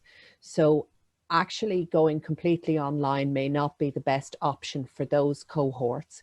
And actually there was agreement from the 3 projects that a blended version of project and treatment, care, education delivery was the preference, where there may be a need for a face-to-face assessment, and that follow-up would then be blended between online or telephone health. There were opportunities in relation to the use of various platforms. And that led to a kind of a lengthy discussion in relation to platforms. And there certainly seems to be geographical preferences for certain platforms based on what's able to be delivered locally. We were aware of groups that had used WebEx quite successfully in the east of the country, but had been major struggles with it in the west. Attend Anywhere was used by a couple of projects, but it was limited in the number of participants who could actually take part in a session. And that was an issue because the numbers requiring intervention are slowly but surely increasing. Zoom, interestingly, that we're on this morning, even though I failed miserably to show you my whiteboard, Zoom was considered to be a real preference because of its ease, the numbers that you can involve, and the fact that there's huge parts of the population have gone on to Zoom as a result of the pandemic. But the GDPR issues with Zoom, we did wonder whether there's a possibility for specific professional Zoom licenses being purchased for projects so that we get around that part of it. Though in opportunities, a very interesting one, which I thought was Empower was mentioned a couple of times in the different projects, and about the remote monitoring, and that actually when you are partnered with an outside organisation and that was their business, that they were excellent to deal with. Great in support, and that maybe we should look at partnerships with organisations. Another organisation that somebody had liaised with who gave them great advice was the Older Persons Council in Donegal, gave advice to a project about Acorn devices that are available for older clients, which is a very simplified smart device which makes it much easier for them to participate in this kind of platform. I hope that's caught most of it. So really the main things were the telehealth move, but that it really needed to be blended. There's opportunities for tech for us to really get it sorted out. And the key challenges are tech related and probably looking at partnerships outside the HSE. Great stuff. Thank you so much for that. And thanks for keeping good notes. You can email them on to us. I'm going to take one more feedback, but while we're doing that, we're going to ask you to think forward now in terms of thinking about the delivery of your project, looking to the future. What word would describe that? Looking to the future. We did one earlier on where we were looking back. We're thinking now about the remaining delivery of the project that you're working on. What word would describe your feelings about that? And again, use the chat function, send it in, and we'll turn that into a word cloud. And I'll share both of those with you at the very end of the broadcast. Okay, I'd like to hear from one other group, if I might. So I might go to breakout room 2. Who was there it was Aoife, Paul, Susan, Katrina, and Katie. Who was doing the note taking? And if you have a whiteboard, you could share it with us now. I think Paul was going to share it. Paul, okay, thanks, Paul. Hi, can you hear me okay? I can hear you, Paul. Thank you very much. I also didn't seem to have saved the whiteboard, but I'll see if I can find...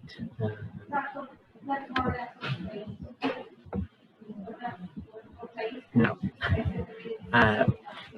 So the big thing kind of that came up through our group was, again, the removal of like the geographical implications. So people were able to access care, you know, online. They were able to access care that previously they would have had to travel to. So it was a benefit from that side of things. And also it allowed grouping of people with, you know, similar conditions and people to access care in appropriate areas for them rather than having to travel. The redeployment did have a big impact on the services, but a lot of the people involved in the projects are now getting back on track. And yeah. I think the general sense in the room was optimism. Everyone seems to be looking forward rather than focusing on the negatives. And everyone that spoke was saying, you know, that even though it was such a difficult time, there has been a silver lining for every project involved. So Wow, people that's a very found positive statement. new, different ways of thinking that, you know, we wouldn't have considered before. It's made everyone reevaluate their practice and adapt to the world we're living in now. And again, the major focus was on movement of care online, reduction of waiting times, and changing the way we work. Super. Thanks, Paul.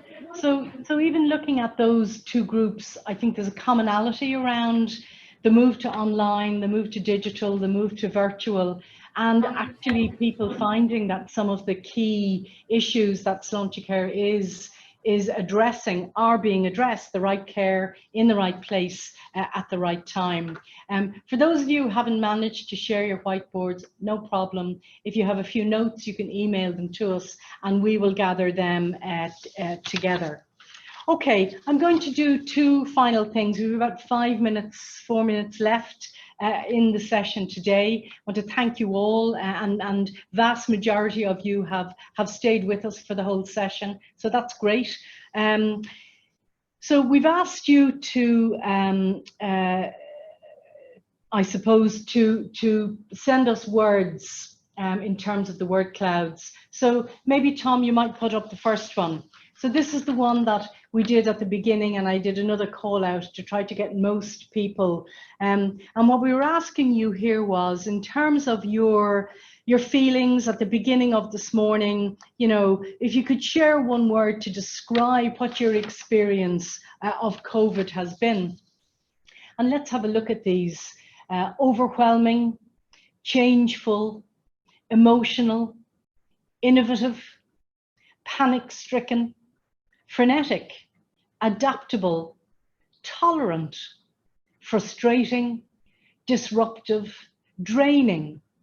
Draining has come up for a few people, scary. And if we look at the size, the ones that are really jumping out at us, unsettling, challenging, stressful, and unpredictable seem to be the ones that have most weight behind them. But I think it gives us a very good sense at the beginning of this morning of people looking back and saying, okay, we've gotten through this thus far, but this is what it has been like for us. And the commonality there, I think, is very obvious. And I think the work that that Katrina was suggesting we might do in our teams and in our groups, this might help, particularly around the stress and the challenges. However, there's no doubt that even just from the 2 breakout groups that we took feedback, there have also been opportunities and there have been real benefits to the changes that have had to take place. And I think that's something that we can be proud of, we can hold on to, and as we move into the uncertain future, let's have a look. I don't know, Tom, if you've managed to get some of the words that people have sent in the last few moments, but let's look at the second word cloud, and this is looking to the future. How are you feeling now, looking towards the rest of your project development and project delivery?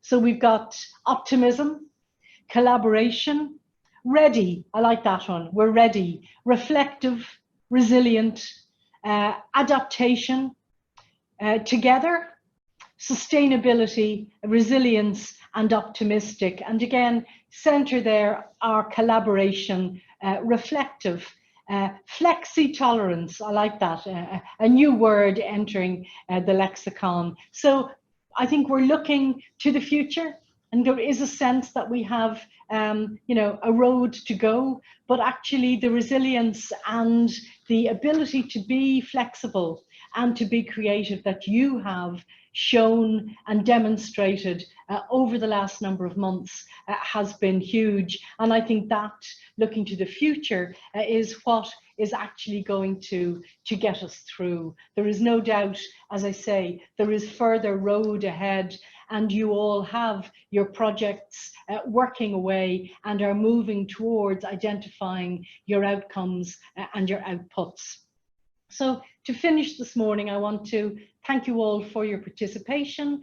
I want to thank you with your patience in using these new technologies. You know, we will master, or we will mistress the use of the whiteboards as we all get more practice, and we are going to have more practice at these. And I think we will see in our network that we will all have learned a huge amount in using these various platforms. And as one of the speakers was saying, even we have switched from one platform to another to try to find the one that's most user-friendly and that people are familiar with and can use with a certain amount of ease to try to make our meetings as, I suppose, as user-friendly as they would be if you were coming here to a town hall meeting in HQ and being able to have your tea and your coffee and to meet each other. Finally, I want to say, in moving between some of the groups, it was very obvious that in those 40-minute chats that you had, people were meeting people they hadn't met before. They were hearing about the project work you're doing that they didn't know was being done. And there was a huge amount of networking and sharing.